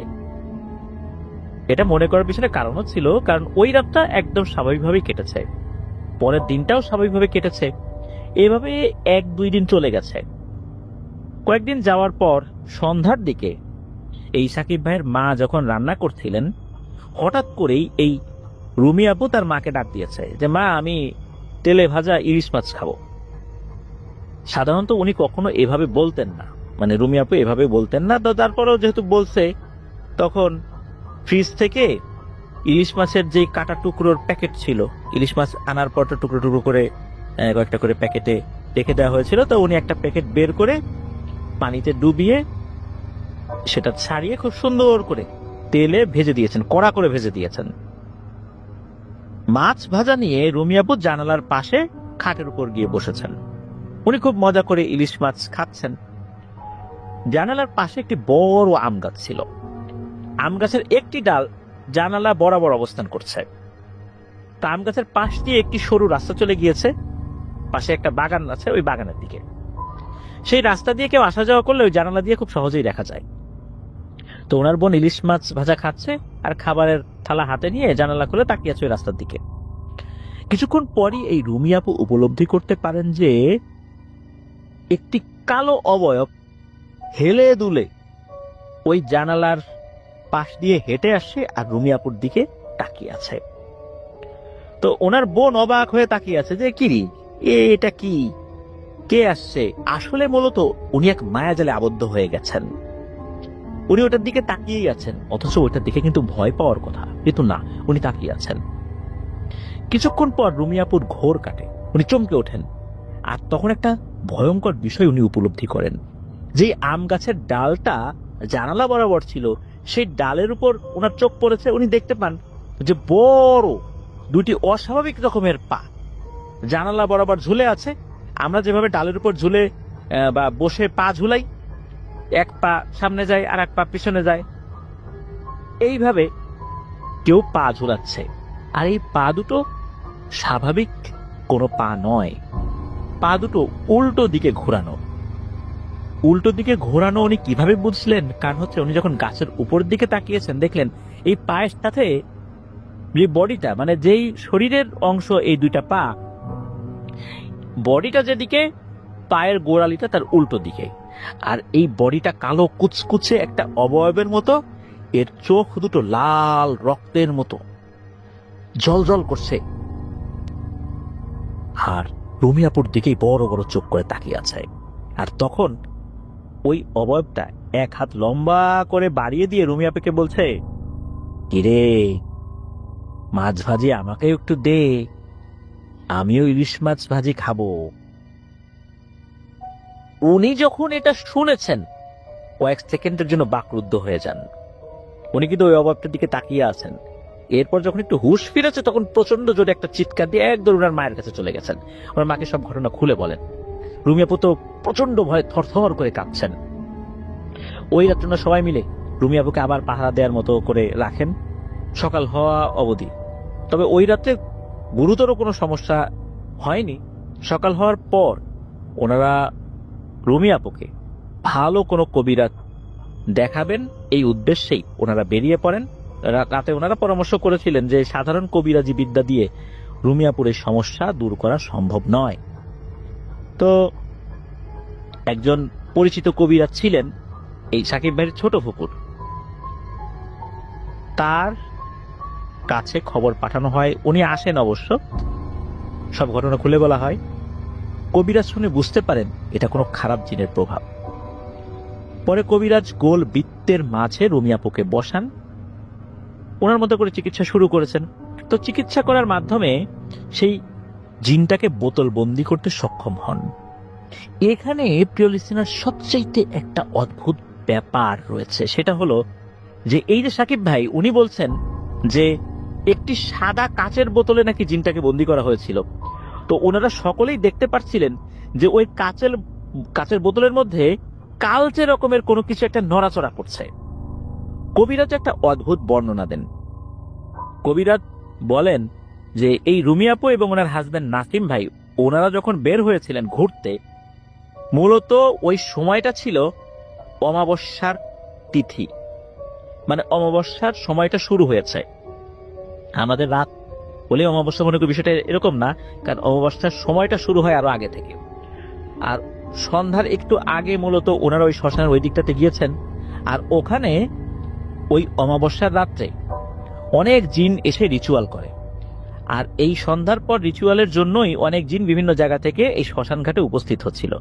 সেই সময় এই রুমি আপু এবং ওনার হাজবেন্ড নাসিম ভাই ওখানে গিয়েছেন ছবি তোলার জন্য, ঘোরাঘুরি করতেছে, একবার এখান থেকে ওখানে যায়, ওখান থেকে ওখানে যায়। এই কারণে ওই জিনগুলো বিরক্ত বোধ করে, এক পর্যায়ে রাগান্বিত হয়, কি রে এরা এক জায়গায় দাঁড়ায় থাকে না, বারবার একবার এখানে একবার ওখানে যাচ্ছে। আর এই কারণেই মূলত একটা জিন খুব ক্ষিপ্ত হয়ে এই রুমি আপুর উপর ভর করে, রুমি আপুকে কষ্ট দেওয়া শুরু করে। পরে সেই জিনটাকে হাজির করা হয়। তো জিনটা তো যেতে চায় না, স্বাভাবিকভাবে যেতে চাবে না, ভয় ভীতি দেখানো হয়, যেতে চায় না। উল্টো আরো বলে যে সে নাকি আরো বড় ক্ষতি করবে রুমি আপুর। শেষ পর্যন্ত ওই জিনটাকে বন্দি করতে সক্ষম হন। তবে কবিরাজ বলেছিল জিনটা ওরকম শক্তিশালী না, ওরকম শক্তিশালী হলে এত সহজে বন্দি করা যেত না। তো এরপর আরো কিছু আমল দিয়ে দেয়। তবে সাকিব ভাই নাকি জানিয়েছেন যে কিছু কিছু সমস্যা এখনো রুমিয়াপুর সাথে রয়ে গেছে, আস্তে আস্তে স্বাভাবিক হচ্ছে আলহামদুলিল্লাহ, এখন অনেকটাই স্বাভাবিক, তবে কিছু রয়ে গেছে এখনো। সাকিব ভাই ওনার বোনের জন্য দোয়া চেয়েছেন, আমরা দোয়া করি আল্লাহ তাআলা তাকে পরিপূর্ণ সুস্থতা দান করুন। এটাই ছিল ঘটনা। ধন্যবাদ জানাচ্ছি শেখ মিকাইল আহমেদ ভাইকে। শেখ মিকাইল আহমেদ ভাইয়ের বাড়ি কিন্তু মাগুরাতে। ওনার বেশ কয়েকটা ঘটনা ইতিমধ্যে আমরা প্রচার করেছি আলহামদুলিল্লাহ। উনি আরো ঘটনা পাঠাচ্ছেন আমাদেরকে, ঘটনাগুলো বেশ ভালো লাগছে। আগের যে ঘটনাগুলো পাঠিয়েছেন সেগুলো, এটাও ভালো লাগলো। প্রিয় লিসেনার্স, এই যে সময়টা অমাবস্যা পূর্ণিমার যে সময়গুলো, এই সময় কিন্তু এই ধরনের জায়গাগুলোতে আমাদের যাওয়া উচিত নয়। গেলে কিন্তু বড় ধরনের সমস্যা হতে পারে, বিশেষ করে নারী এবং শিশুরা সবচাইতে বেশি বিপদগ্রস্ত হতে পারেন। এই জন্য আমাদেরকে সতর্ক থাকতে হবে। প্রিয় লিসেনার্স, এবারের ঘটনাটি যিনি পাঠিয়েছেন তার নাম মোহাম্মদ রুবেল হোসেন। উনি একজন রেমিটেন্স যোদ্ধা ভাই, রয়েছেন বর্তমানে সৌদি আরবের রিয়াদ শহরে। ওনার বাড়ি নওগাঁ জেলার রানীনগর উপজেলার ২ নং কাশিমপুর ইউনিয়নের চকাদিন গ্রামে। ওনার আরো কয়েকটি ঘটনা আমরা প্রচার করেছি থার্সডে নাইটের ১৪৬তম এপিসোডে এবং থার্সডে নাইটেরই ১৫০তম এপিসোডে। চলুন এবারের ঘটনায় চলে যাই। শুরু করছি আমাদের থার্সডে নাইটের ১৫৬তম এপিসোডের নতুন আরো একটি ঘটনা। তো উনি ছোটবেলা থেকে বেশ সাহসী মানুষ হিসাবে ভাবতেন নিজেকে। এই চিন্তা করে উনি সিদ্ধান্ত নিয়েছেন কবিরাজি শেখা যায় কিনা। তো ঘটনাটি ওনার সাথে ঘটে ২০১১ সালের ফেব্রুয়ারি মাসে। ওনাদের এলাকায় একজন কবিরাজ ছিল, তার নাম হলো মোহাম্মদ করিম। কবিরাজ হিসাবে সে খুব একটা ভালো না, উপকারও করত ক্ষতিও করত। তো একদিন ওনাদের এলাকার একটি চায়ের দোকানে বসে ওই কবিরাজ আর এই রুবেল ভাই চা খাচ্ছিলেন। নিজে থেকেই বললেন যে দাদা আমাকে কবিরাজি শেখাবেন।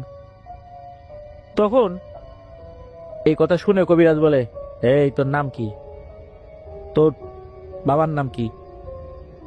উনিও সরল বিশ্বাস এটা বলে দিচ্ছেন, মানে রুবেল ভাই বলে দিয়েছেন আমার নাম রুবেল, আমার বাবার নাম এটা। তখন ওই কবিরাজ বলছে যে শ্মশানে গিয়ে লাশের মাথা কেটে আনতে পারবি? এই কথা শুনে রুবেল ভাই বলছেন যে কি বলেন দাদা, কবিরাজি শিখতে পারলে লাশের মাথা কাটতে হয় নাকি? তখন কবিরাজ বলে এটাই নিয়ম, আমি যখন শিখছি আমিও লাশের মাথা কেটে এনে আমি আমার ওস্তাদের কাছে দিয়েছি, তারপর আমাকে শিখিয়েছে। তুই ভয় পাস না, কি কি করতে হবে আমি সব শিখিয়ে দিব। তখন রুবেল ভাই বললেন যে না রে দাদা, আমি এসব শিখবো না, এত সাহস আমার নাই। সাহসী নিজেদের দাবি করি, কিন্তু এত সাহস নাই যে শ্মশানে গিয়ে লাশের মাথা কেটে আনবো। এই বলে এখান থেকে উনি চলে আসছেন। এরপর কেটে গেছে প্রায় 3-4 দিন। উনি বাজার থেকে ফিরছিলেন, তখন রাত 8টা কি 8:30 বাজে। তখন তো ফেব্রুয়ারি মাস, শীত তো আছেই। এশার আজান হয়ে যায় তো 7টার পর পরই। 8টা 8:30 মানে তখন এশার আজানও হয়ে গেছে, মসজিদগুলো বন্ধ হয়ে গেছে, লোকজনও বাড়িতে ফেরত আসে। শীতকালে তো মানুষ একটু তাড়াতাড়ি ঘরে ঢুকে যায়। তো ওনাদের যে বাজার, এই বাজারটার নাম হচ্ছে ত্রিমোহিনী বাজার। তো এই ত্রিমোহিনী বাজারের পাশেই ওই কবিরাজের বাড়ি। সে বাজার থেকে আবার ওনাদের বাড়ি, মানে এই যে রুবেল ভাইদের বাড়ি হচ্ছে 1 কিলোমিটার রাস্তা। ওনাদের পাড়ার নাম হচ্ছে চকাদিন আলোপাড়া। তো বাজার থেকে 100 মিটার দূরে যখন উনি আসছেন, তো ওইখানে একটা মন্দির রয়েছে। তো ওই মন্দিরের পাশ দিয়ে যেতে হয়। অনেকবার গেছেন ছোটবেলা থেকে ওই পাশ দিয়ে, তো কখনো কোনো সমস্যা হয়নি। তো যখন ওই মন্দিরের পাশ দিয়ে উনি যাচ্ছেন, হঠাৎ করে দেখলেন যে একটা নারী অবয়ব, ঝুমুরের যে আওয়াজ হয় ঝনঝন, ওরকম আওয়াজ হচ্ছে। তো খুব কাছ থেকেই ওই অবয়বটাকে দেখেছেন। দেখলেন যে এই নারী অবয়বটা একদম কালো কুচকুচে রঙের, তবে চেহারাটা যে ভয়ঙ্কর তা না। আর তার এক হাতে আলো মনে হচ্ছে, হাতে এই আলোর যে বের হচ্ছে হাত থেকে আলো, এই আলোর যে উৎস কি কিসের থেকে, এটা কিছু কোনো লাইট না অন্য কিছু, এটা আসলে ওইভাবে উনি বুঝতে পারছেন না। হালকা আলো বের হচ্ছে। এটা উনি দেখলেন যে এই মেয়েটা হাঁটতে হাঁটতে চলে গেল। ভয় পাইছেন বিষয়টা এরকম না, কারণ চেহারা তো ভয়ঙ্কর না, স্বাভাবিক 8-10টা মেয়ের মধ্যেই দেখা যাচ্ছে। হঠাৎ করে মনে হলো পেছন থেকে একটা আওয়াজ আসছে, খসখস আওয়াজ, মনে হলো পেছনে কেউ আসছে। উনি পেছন দিকে তাকিয়ে দেখেন 8-10 বছর বয়সী কোনো বাচ্চার উচ্চতা যতটুকু হয় বা চেহারা যেরকম হয় ওই রকম বাচ্চাটা মুখের মধ্যে একটা আঙ্গুল দিয়ে দাঁড়িয়ে আছে, হাসছে ওনার দিকে তাকিয়ে। ওই হাসির কোনো শব্দ হচ্ছে না। ওই বাচ্চাটিও ছিল খুবই কালো রঙের, দাঁতগুলো ছিল সাদা। চেহারাতে ভয়ানক তা কিন্তু না, স্বাভাবিক চেহারা। তখন রুবেল ভাই বুঝতে পারলেন যে এটা কি আসলে মানুষ না অন্য কিছু। কিন্তু ওনাকে এখন সাহস ধরে রাখতে হবে, তা না হলে তোমার ক্ষতি হতে পারে। উনি আবার হাঁটা শুরু করছেন বাড়ির দিকে। তো বাড়ির দিকে যখন হাঁটা শুরু করেছেন, হঠাৎ করে মনে হলো ওনার পেছনে কেউ হেঁটে আসছে। হেঁটে আসার শব্দের উৎস দেখার জন্য যখন পেছন দিকে ঘুরে তাকিয়েছেন, উনি দেখলেন যে কেউ একজন দাঁড়িয়ে আছে, এবার হি হি করে হেসে দিয়েছে। এইবার তো রুবেল ভাই ভয় পেয়েছেন, উনি এক দৌড়ে বাড়িতে চলে আসেন। তবে বাড়িতে আসার পর কাউকে কিছু বলেন নাই, কারণ এলাকার ছেলে পেলেও তাকে ভয় দেখাতে পারে, দুষ্টামি করতে পারে, অনেকে করে আর কি। আর কোনো ভয়ঙ্কর চেহারা তো উনি দেখেন নাই। উনি যখন রাত্রে খেতে বসেছেন, তখন ঘটে একটা ঘটনা। ওনার মাথা এমন ভাবে চক্কর দিয়েছে যে উনি বসা অবস্থায় মাটিতে পড়ে যান। তখন ওনার মা এবং ওনার স্ত্রী চিৎকার দিয়েছেন। তখন বাজে রাত 9:30 মতো। ওনার পরিবারের কেউ কিন্তু বুঝতে পারেনি আসলে ওনার সাথে কি হচ্ছে বা কি হয়েছে। চিৎকার শুনে আশেপাশে যারা প্রতিবেশী ছিল তারাও ছুটে এলো, সান্ত্বনা দিচ্ছে, চিন্তা করো না, ডাক্তারকে ফোন দিচ্ছি, দেখি কি করা যায়। এদিকে ওই সময় এই রুবেল ভাইকে হসপিটালে নিয়ে যাওয়ার জন্য গাড়ি ঠিক করা হয়েছে। এর মধ্যে কি হয়েছে, উনি উল্টাপাল্টা কথা বলা শুরু করেছেন, যেগুলো পরবর্তীতে উনি ওনার পরিবারের কাছ থেকে শুনেছেন, যে আমি বাজারে যাব, আমি ওই মন্দিরের ওই পাশে যাব। তখন সবাই বুঝতে পেরেছে যে এটা তো আসলে হসপিটালে নিয়ে গেলে ঠিক হবে না, এটা তো জিন ঘটিত ব্যাপার। এর মধ্যে যে ডাক্তারকে ফোন দেওয়া হয়েছে, সেই ডাক্তার এসে গেছে। তখন নাকি রুবেল ভাই বলেছেন, এ ডাক্তার তুই চলে যা, তোর কাজ এটা না, যা ভাগ এখান থেকে। ওই সময় নাকি রুবেল ভাইয়ের শরীরে এমন শক্তি যে 5-6 জন তাকে ধরে রাখতে পারছে না। উনি বলছেন যে আমি যাব, আমি ওই দিকে যাব। আর আরেকটা কথা নাকি বারবার বলছেন যে ওই যে করিম কবিরাজ আছে না, ওকে ডেকে নিয়ে আয়, ও ছাড়া আমি যাব না, ও ছাড়া এই ছেলেকে কেউ ভালো করতে পারবে না। এই কথা নাকি অনেকবার বলছে।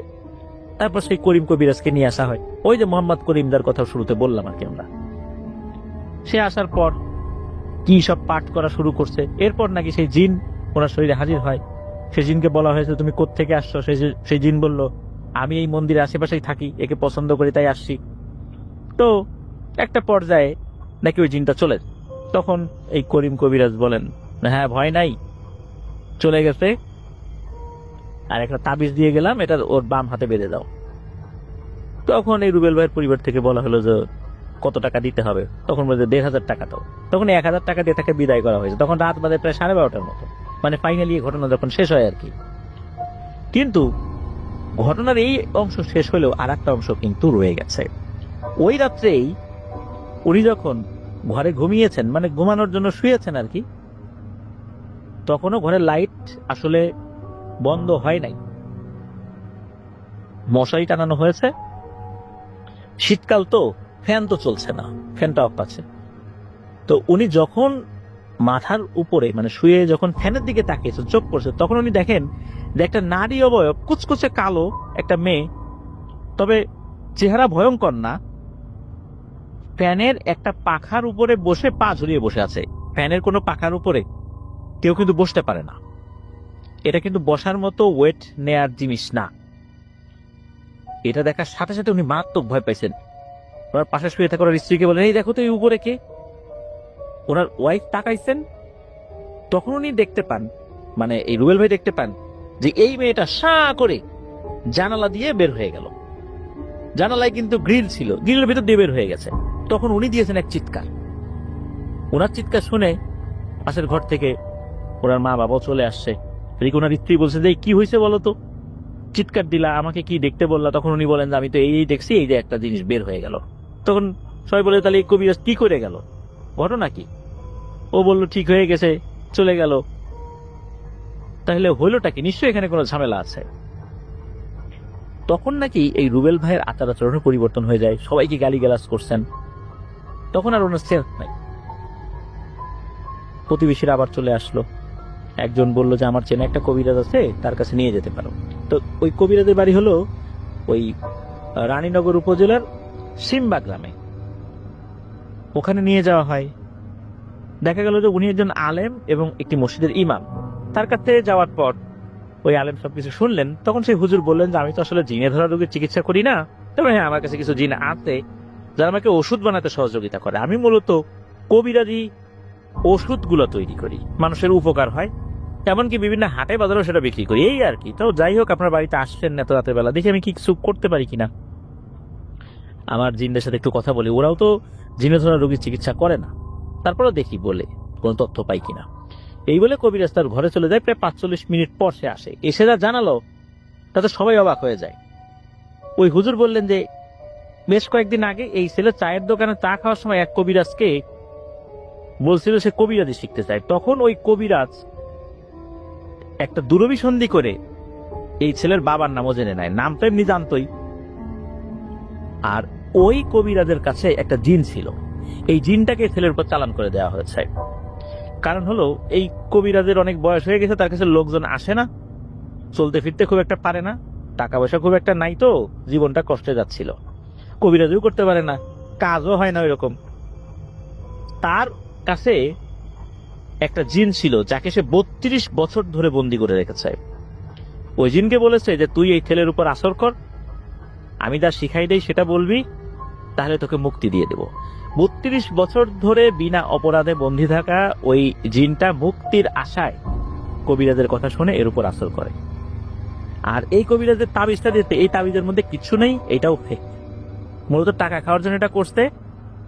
এখন এই জিনটা আসর করবে বারবার বারবার, তাকে ডেকে নিয়ে আসবেন আর টাকা দিবেন, এটাই হলো তার উদ্দেশ্য। আমি এতটুকুই তথ্য দিতে পারলাম। আমি যেহেতু জিনে ধরা রোগীর চিকিৎসা করি না, আপনার ভালো কোনো হুজুরের কাছে নিয়ে যান। তো ওখান থেকে তাকে নিয়ে আসা হয়, মানে রুবেল ভাইকে নিয়ে আসা হয়। তখন এই একজন প্রতিবেশী উনি বলেন যে ঠিক আছে, আমরা দেখি কোনো একটা অন্য কিছু করতে পারি কিনা। তো যাই হোক, আর একজন কবিরাজ তার শরণাপন্ন হওয়া লাগে আর কি। তো সেই কবিরাজ উনি পানিতে কি যেন পরে ফু দেন এবং রুবেল ভাইকে বলেন তুমি এই পানিটা চোখে লাগাও, যদি তোমার চোখ জ্বলে মানে চোখে জ্বালাপোড়া করে, তাহলে বুঝবা ওই জিন তোমার শরীরে আছে। আর যদি চোখ না জ্বলে তাহলে বুঝবা যে জিনটা চলে গেছে। যখনই রুবেল ভাই ওই পানি চোখে দিয়েছেন, মনে হচ্ছে মরিচ গুলানো পানি চোখে দিচ্ছেন। উনি তো বলছে, ওরে বাবারে চোখ জ্বলে গেল রে, পুড়ে গেল রে। তখন ওই কবিরাজ বলেন যে এর শরীরে এখনো জিন রয়েছে, এখনই আসনে বসবো। তো ওই কবিরাজের বাড়ি ছিল নওগাঁ জেলার রানীনগর উপজেলারই কুবরাতলি গ্রামে। তো ওই জিনটাকে হাজির করা হয়, সেই জিনটাকে প্রশ্ন করা হয় যে তুমি কে আর ছেলের উপর আসর করছো কেন? তখন সেই জিনটা বলে, আমি তো ইচ্ছা করে আসি নাই, আমার জোর করে পাঠানো হয়েছে, এই ছেলে আমার কাছে কোনো অপরাধ করে নাই। এই করিম কবিরাজ আমাকে মুক্তি দেওয়ার কথা বলে আমাকে বহু বছর ধরে বন্দি করে এর উপর চালান করে, ওর উপর চালান করে, এরকম অনেক অপরাধ আমাকে দিয়ে করিয়েছে। কবিরাজ বলে, তুমি কে ছেড়ে চলে যাও। জিনটা বলে, হ্যাঁ আমি চলে যাব, ও তো আর আমার কাছে কোনো অপরাধ করে নাই, কিন্তু আমার মুক্তি তো মিলবে না। বহু বছর ধরে এই কাজ করছি, পরিবার থেকে আমি বিচ্যুত, আমাকে ছাড়ে না, যেতে দেয় না, আমি আমার পরিবারের সাথে দেখা করতে পারি না, আমাকে এভাবে মুক্তির কথা বলে বলে মানুষের উপর জুলুম করায়।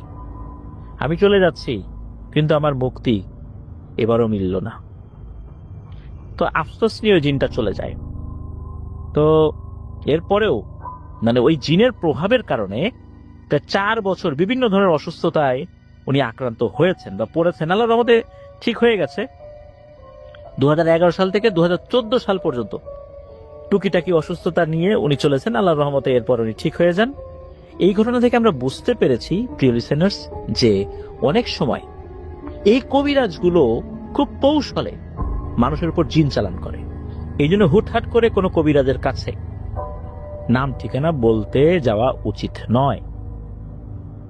নিজের নাম, বাবার নাম, দাদার নাম, মায়ের নাম এগুলো বলতে যাওয়া উচিত নয়। তাহলে তারা তাদের সিদ্ধি হাসিলের জন্য আমাদেরকে ক্ষতি করতে পারে।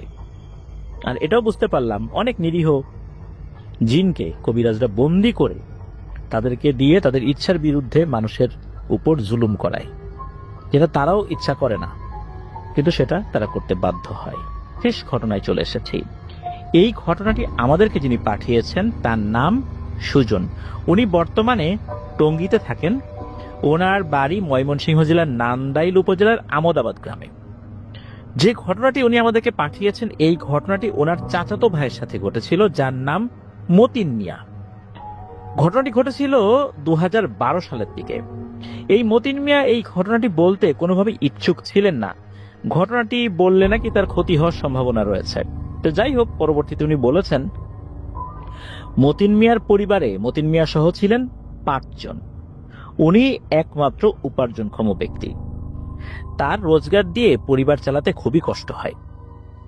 উনি বিভিন্ন ধরনের কাজ করতেন, ইটভাটার কাজ, মাছ ধরার কাজ, ট্রলি গাড়িতে হেলপারির কাজ।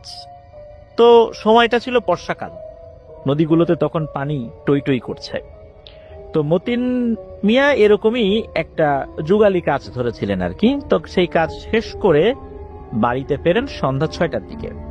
এসে দেখেন বাড়িতে রান্না করার মতো তেমন কিছু নাই। চাল আছে কিন্তু তরকারি কোনো ব্যবস্থা নাই।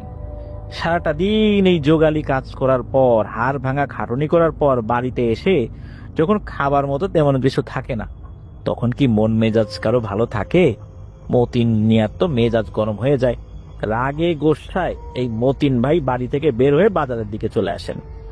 ভেবেছেন যে যুগালি কাজের যিনি কন্ট্রাক্টর তাকে পেলে কিছু টাকা চাইবেন, এটা দিয়ে বাজার থেকে কিছু কিনে খেয়ে নিবেন। সাথে সাথে এটাও ভাবছেন, আমি না হয় খেয়ে নিব, আমার বাড়ির অন্য সদস্যরা ওরা কি খাবে? মা বাবা, ভাই বোন, ছোট ভাই বোন যারা আছে তারা কি খাবে?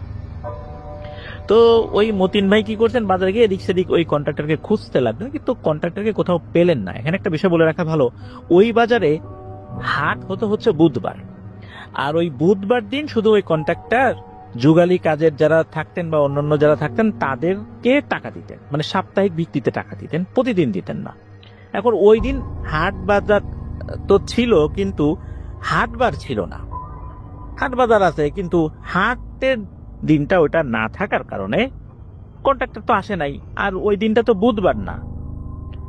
তখন চিন্তা করলেন যে হাই রে, আমি তো কন্ট্রাক্টরকে খুঁজতেছি, কন্ট্রাক্টর তো আজকে আসবে না।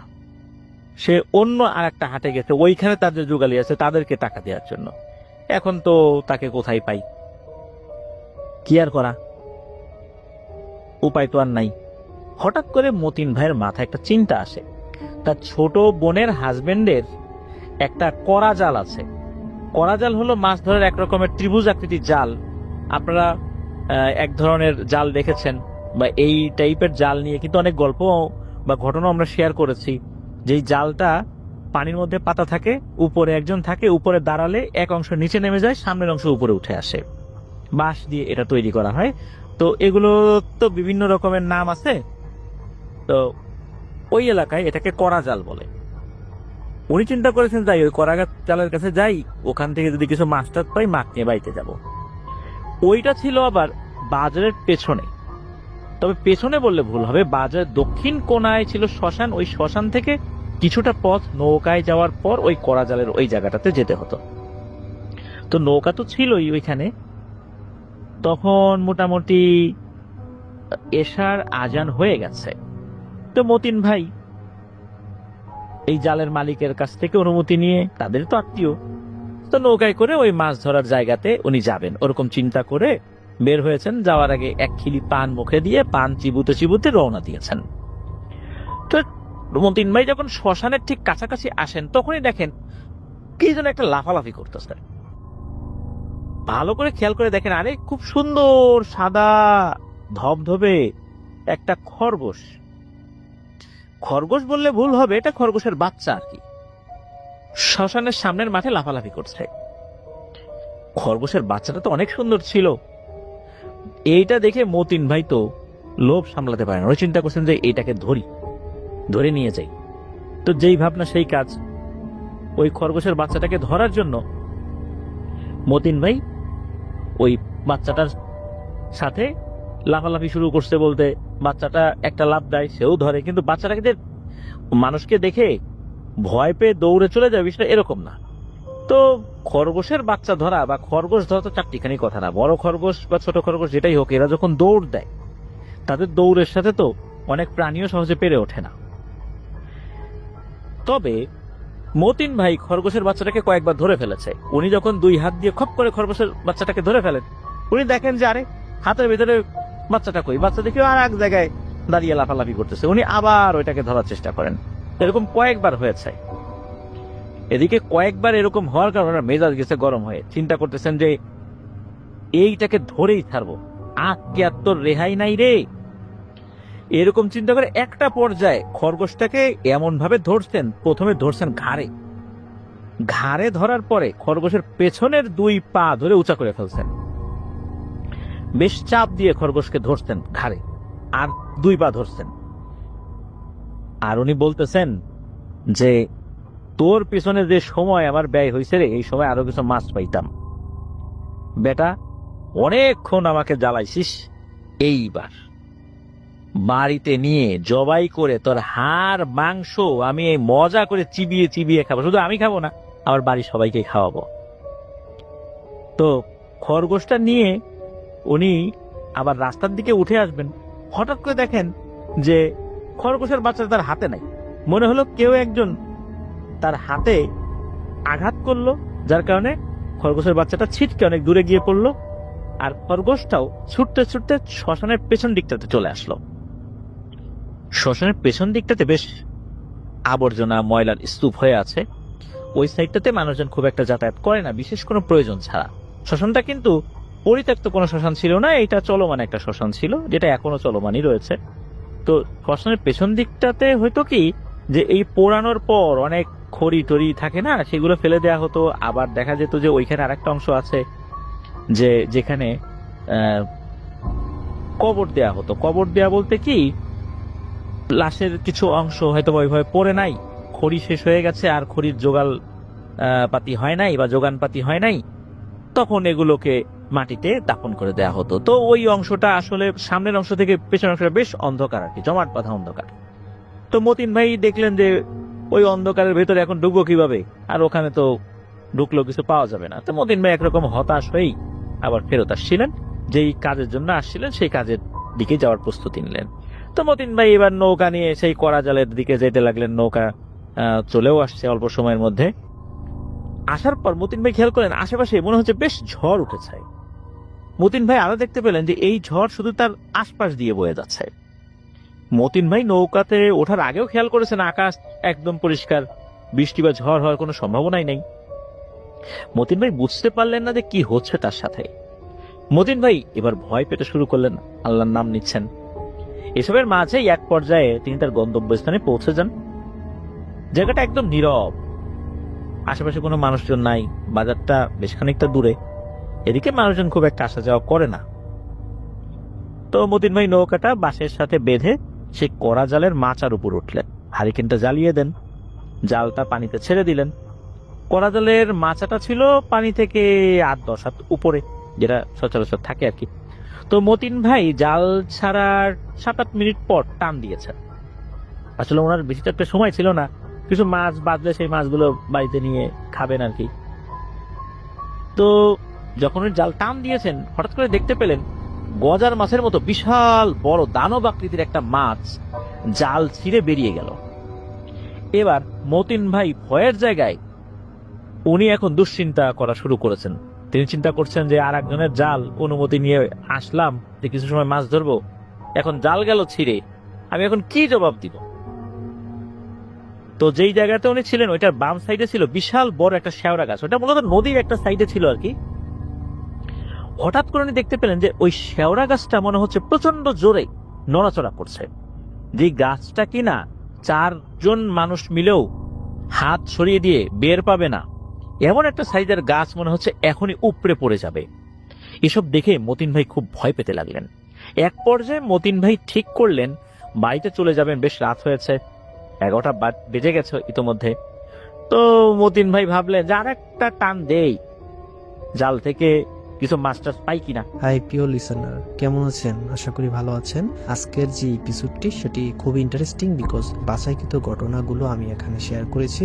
সবচেয়ে ভয়ানক ঘটনাগুলো হচ্ছে এগুলো, যেন আপনাদের শুনতে ভালো লাগে। তো আমরা বেশি কথা বলবো না, সেটা হচ্ছে আপনি চ্যানেলটি সাবস্ক্রাইব করে আপনার মতামত জানিয়ে দিতে কিন্তু ভুলবেন না, আর মাস্ট একটি লাইক করে দিবেন। তো চলুন আমরা মূল ঘটনায় ফিরে যাই। ধন্যবাদ।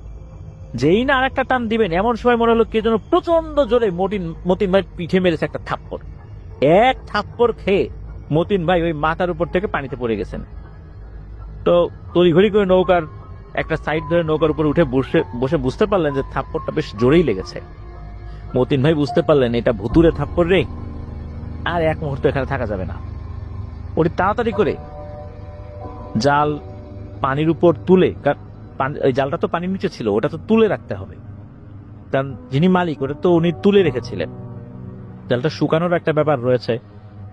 তো উনি তাড়াতাড়ি ওই জালটাকে তুলে বেঁধে রাখার জন্য আবার উপরে উঠছেন। এবারও মতিন ভাই ধরাম করে একটা থাপ্পড় খেলেন পিঠের উপরে, আর ওই থাপ্পড়ের মতিন ভাই পানিতে পড়ে যান।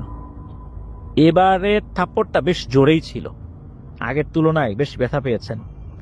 উনি আবারও তড়িঘড়ি করে নৌকায় উঠলেন। 2টা থাপ্পড় খেয়ে মতিন ভাইয়ের অবস্থা তো খুবই খারাপ হয়ে গেছে, অতিরিক্ত ভয় পেয়ে গেছেন। এইবার থাপ্পড়ের যন্ত্রণা আর ভয় সব মিলিয়ে ওনার শরীরে উনি আর শক্তিই পাচ্ছেন না, সারা শরীর যেন ঝিনঝিন করছে। নৌকার উপর মতিন ভাই ঠিক মতো বসতেই পারছিলেন না, কোন রকমের হাঁটু গেড়ে বসে নৌকা চালিয়ে শ্মশানের পিছন দিয়ে সেই আগের জায়গায় চলে আসেন। চালু চালু নৌকাটি বেঁধে মতিন ভাই বাড়ির উদ্দেশ্যে রওনা হলেন, কিন্তু হেঁটে যাওয়ার মতো আসলে শক্তি ওনার শরীরে ওভাবে ছিল না, সারা শরীর ঝিমঝিম করছে। বাড়ির কাছাকাছি এসে মতিন ভাইয়ের 2টা পা কাজ করা বন্ধ করে দিয়েছে। মতিন ভাইয়ের এখন যদি ভয় নাই, কিন্তু থাপ্পড়ের যন্ত্রণায় তার শরীরকে আসলে আর উনি চালিয়ে নিতে পারছিলেন না। একটা পর্যায়ে অনেকটা হামাগুড়ি দিয়েই বাড়ির উঠোনে এসে প্রচন্ড জোরে একটা চিৎকার দিয়ে জ্ঞান হারিয়ে ফেলেন। পরের অংশটা যিনি এই যে ঘটনা পাঠিয়েছেন সুজন ভাই, উনি নিজের চোখেই দেখেছেন, ওনাদের চোখের সামনে ঘটেছে আর কি। তো উনি যখন জ্ঞান হারিয়ে ফেলেছেন, মতিন ভাইয়ের মা বাবা চিৎকার চেঁচামেচি শুরু করেছেন, বাড়ির সবাই ঘুম থেকে আসলে উঠে গেছেন, আর আশেপাশের লোকজনও চলে আসছেন। সুজন ভাই তখন বেশ ছোটই ছিলেন। তো রাত তখন প্রায় 1টা বাজে। এসে দেখেন যে মতিন ভাই সারা শরীর ধুলাবালি, মতিন ভাই মাটিতে পড়ে আছেন। মতিন ভাইকে ধরে মতিন ভাইয়ের মা বাবা কান্নাকাটি করছে। কিছু লোক এসে মতিন ভাইয়ের মা বাবাকে সরিয়ে মতিন ভাইকে নিয়ে টিউবওয়েলের নিচে তার মাথাটা রেখে টিউবওয়েল চাপ দিচ্ছেন যাতে মাথায় পানি পড়ে। তাই 20 মিনিট ধরে এরকম পানি দেওয়া হলো, কিন্তু মতিন ভাইয়ের জ্ঞান ফিরছে না। এবার মতিন ভাইকে গোসল করিয়ে ঘরে আনা হলো ওই অবস্থাতেই। আনার পরে একটা জিনিস দেখে সবাই অবাক হয়ে যায়, সেটা হচ্ছে এই যে সুজন ভাই এটা দেখেছিলেন যে মতিন ভাইয়ের পিঠের উপরে 1 ইঞ্চি দূরে দূরে 2টা থাপ্পড়ের চিহ্ন স্পষ্ট দেখা যাচ্ছে এবং 4টা করে আঙ্গুল লাল হয়ে ফুলে উঠেছে। মতিন ভাইয়ের পিঠে থাপ্পড়ের জায়গাটা দেখে সবাই আন্দাজ করতে পারলো এটা কোনো মানুষের কাজ না। তার যেরকম থাপ্পড় দিয়েছে 5 আঙ্গুল বসে যাওয়ার কথা, 4 আঙ্গুল কেন হলো? আর মতিন ভাইয়ের অবস্থা সামনে যে ভালো হবে না এটা কিন্তু সুজন ভাইয়ের বাবা বুঝতে পেরেছেন। উনি তৎক্ষণাৎ ওনার বাসা থেকে সাইকেল নিয়ে 3 গ্রাম পরে এক কবিরাজের বাড়িতে চলে গেলেন। গিয়ে কবিরাজকে ডাকাডাকি শুরু করছেন। সেই কবিরাজ ওনার বাবার পূর্ব পরিচিত ছিল, তো ঘুমের ঘরেই বলছেন যে কে কে ডাকে। তখন ওনার বাবা বলেন যে ওনার নাম বলেন, পরিচয় দিলেন, কিন্তু কবিরাজ বলেন যে রাত্রে কোনো কাজ করি না, সকালে আসেন। তখন ওর বাবা বলেন যে ভাই একটু বাইরে আসেন, একটা কথা বলি। কবিরাজ কিছুতেই বাইরে বের হবে না। কবিরাজের মনে ভয় আছে, অনেক সময় রাতের বেলা পিশাচ শ্রেণীর জিনেরা ডেকে বাইরে নিয়ে যায়, সে তো কিছুতেই আসতে চায় না।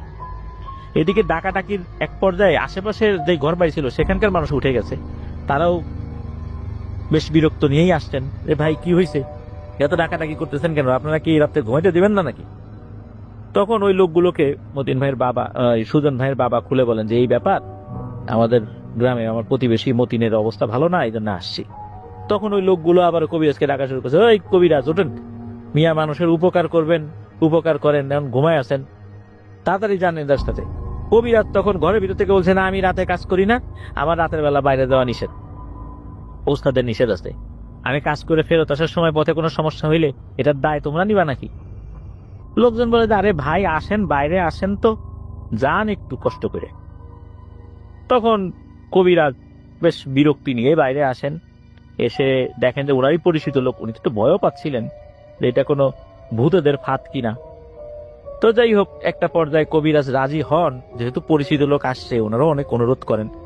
তো সাইকেলের পেছনে বসিয়ে নিয়ে এই সুজন ভাইয়ের বাবা যতটুকু শরীরে শক্তি ছিল জোরে জোরে সাইকেল চালিয়ে বাড়িতে চলে আসেন।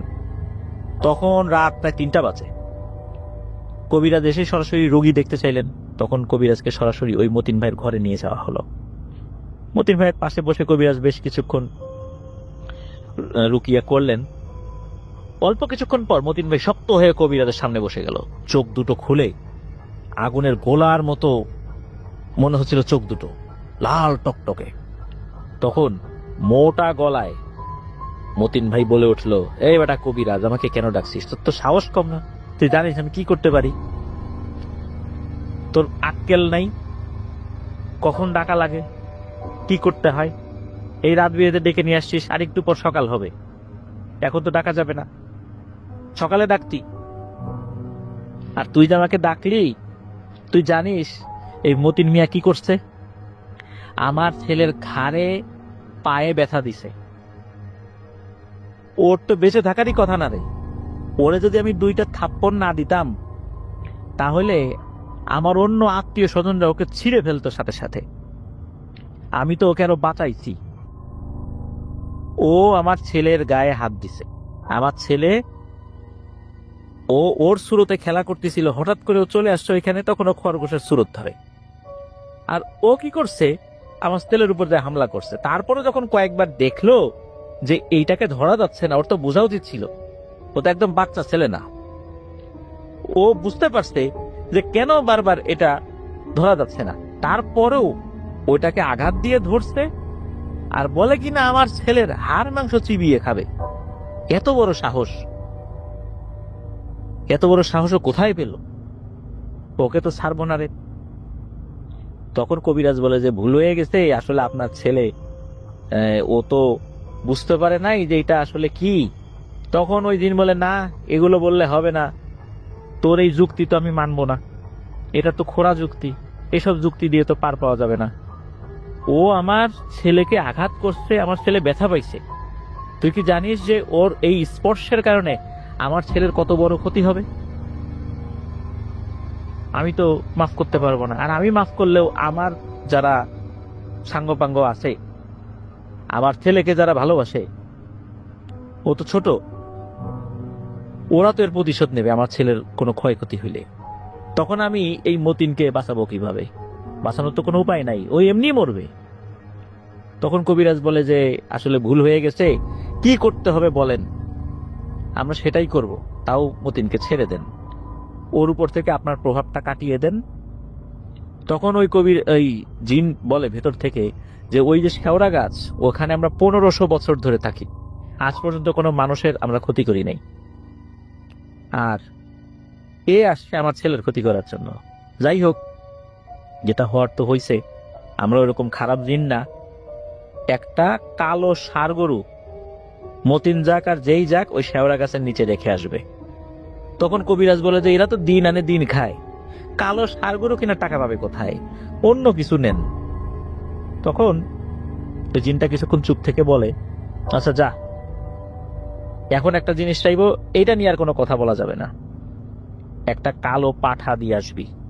তখন কবিরাজ উনি ঘাড় ঘুরিয়ে ওই মতিনের মা বাবা আর এই যে সুজন ভাই, ওনার সুজন ভাইয়ের বাবা তো নিয়ে আসছিল কবিরাজকে, তার দিকে তাকান।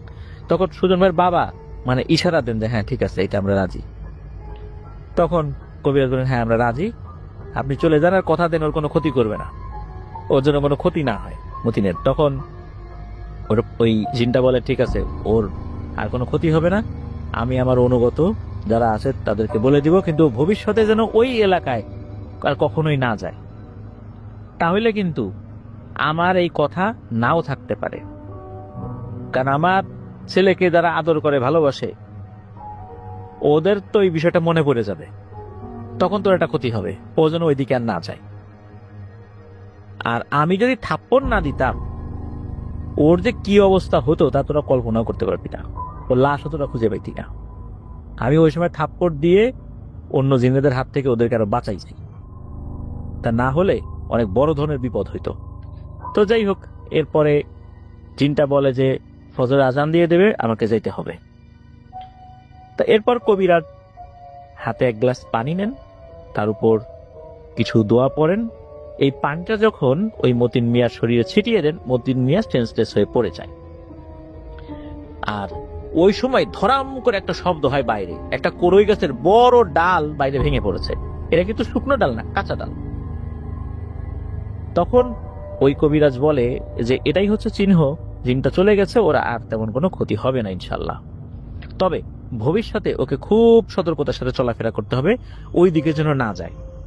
তো পরের দিনই একটি কালো পাঠা ওখানে দিয়ে আসা হয়, আল্লাহর রহমতে আর কোনো সমস্যা হয় নাই। তবে ওই জিনটা বলে গিয়েছিল যে এই থাপ্পড়টা দিয়েছে, এই থাপ্পড়ে যেই ভয়ঙ্কর প্রভাবটা মতিন মিয়ার উপর পড়েছে, এইটা নতুন করে আর কিছু হবে না, সেই প্রভাবটা তুলে নেবে ওই জিনটা। তবে এইটা সারতে নাকি তার 6 মাসের মতো সময় লাগবে। 6 মাস একটা বিশেষ তেল, মানে পড়া তেল, যেটা কবিরাজ দিয়েছিল, সেই পড়া তেল মালিশ করতে হয়েছিল, আস্তে আস্তে মতিন ভাই সুস্থ হয়ে ওঠেন। তো এটাই ছিল ঘটনা। ধন্যবাদ জানাচ্ছি সুজন ভাইকে আপনার এই ঘটনার জন্য, আরো ধন্যবাদ জানাচ্ছি যারা আমাদেরকে ঘটনা পাঠিয়েছেন। ধন্যবাদ জানাচ্ছি যারা ধৈর্য ধরে এবারের এপিসোডটা উপভোগ করলেন। আশা করছি ঘটনাগুলো আপনাদের কাছে ভালো লেগেছে।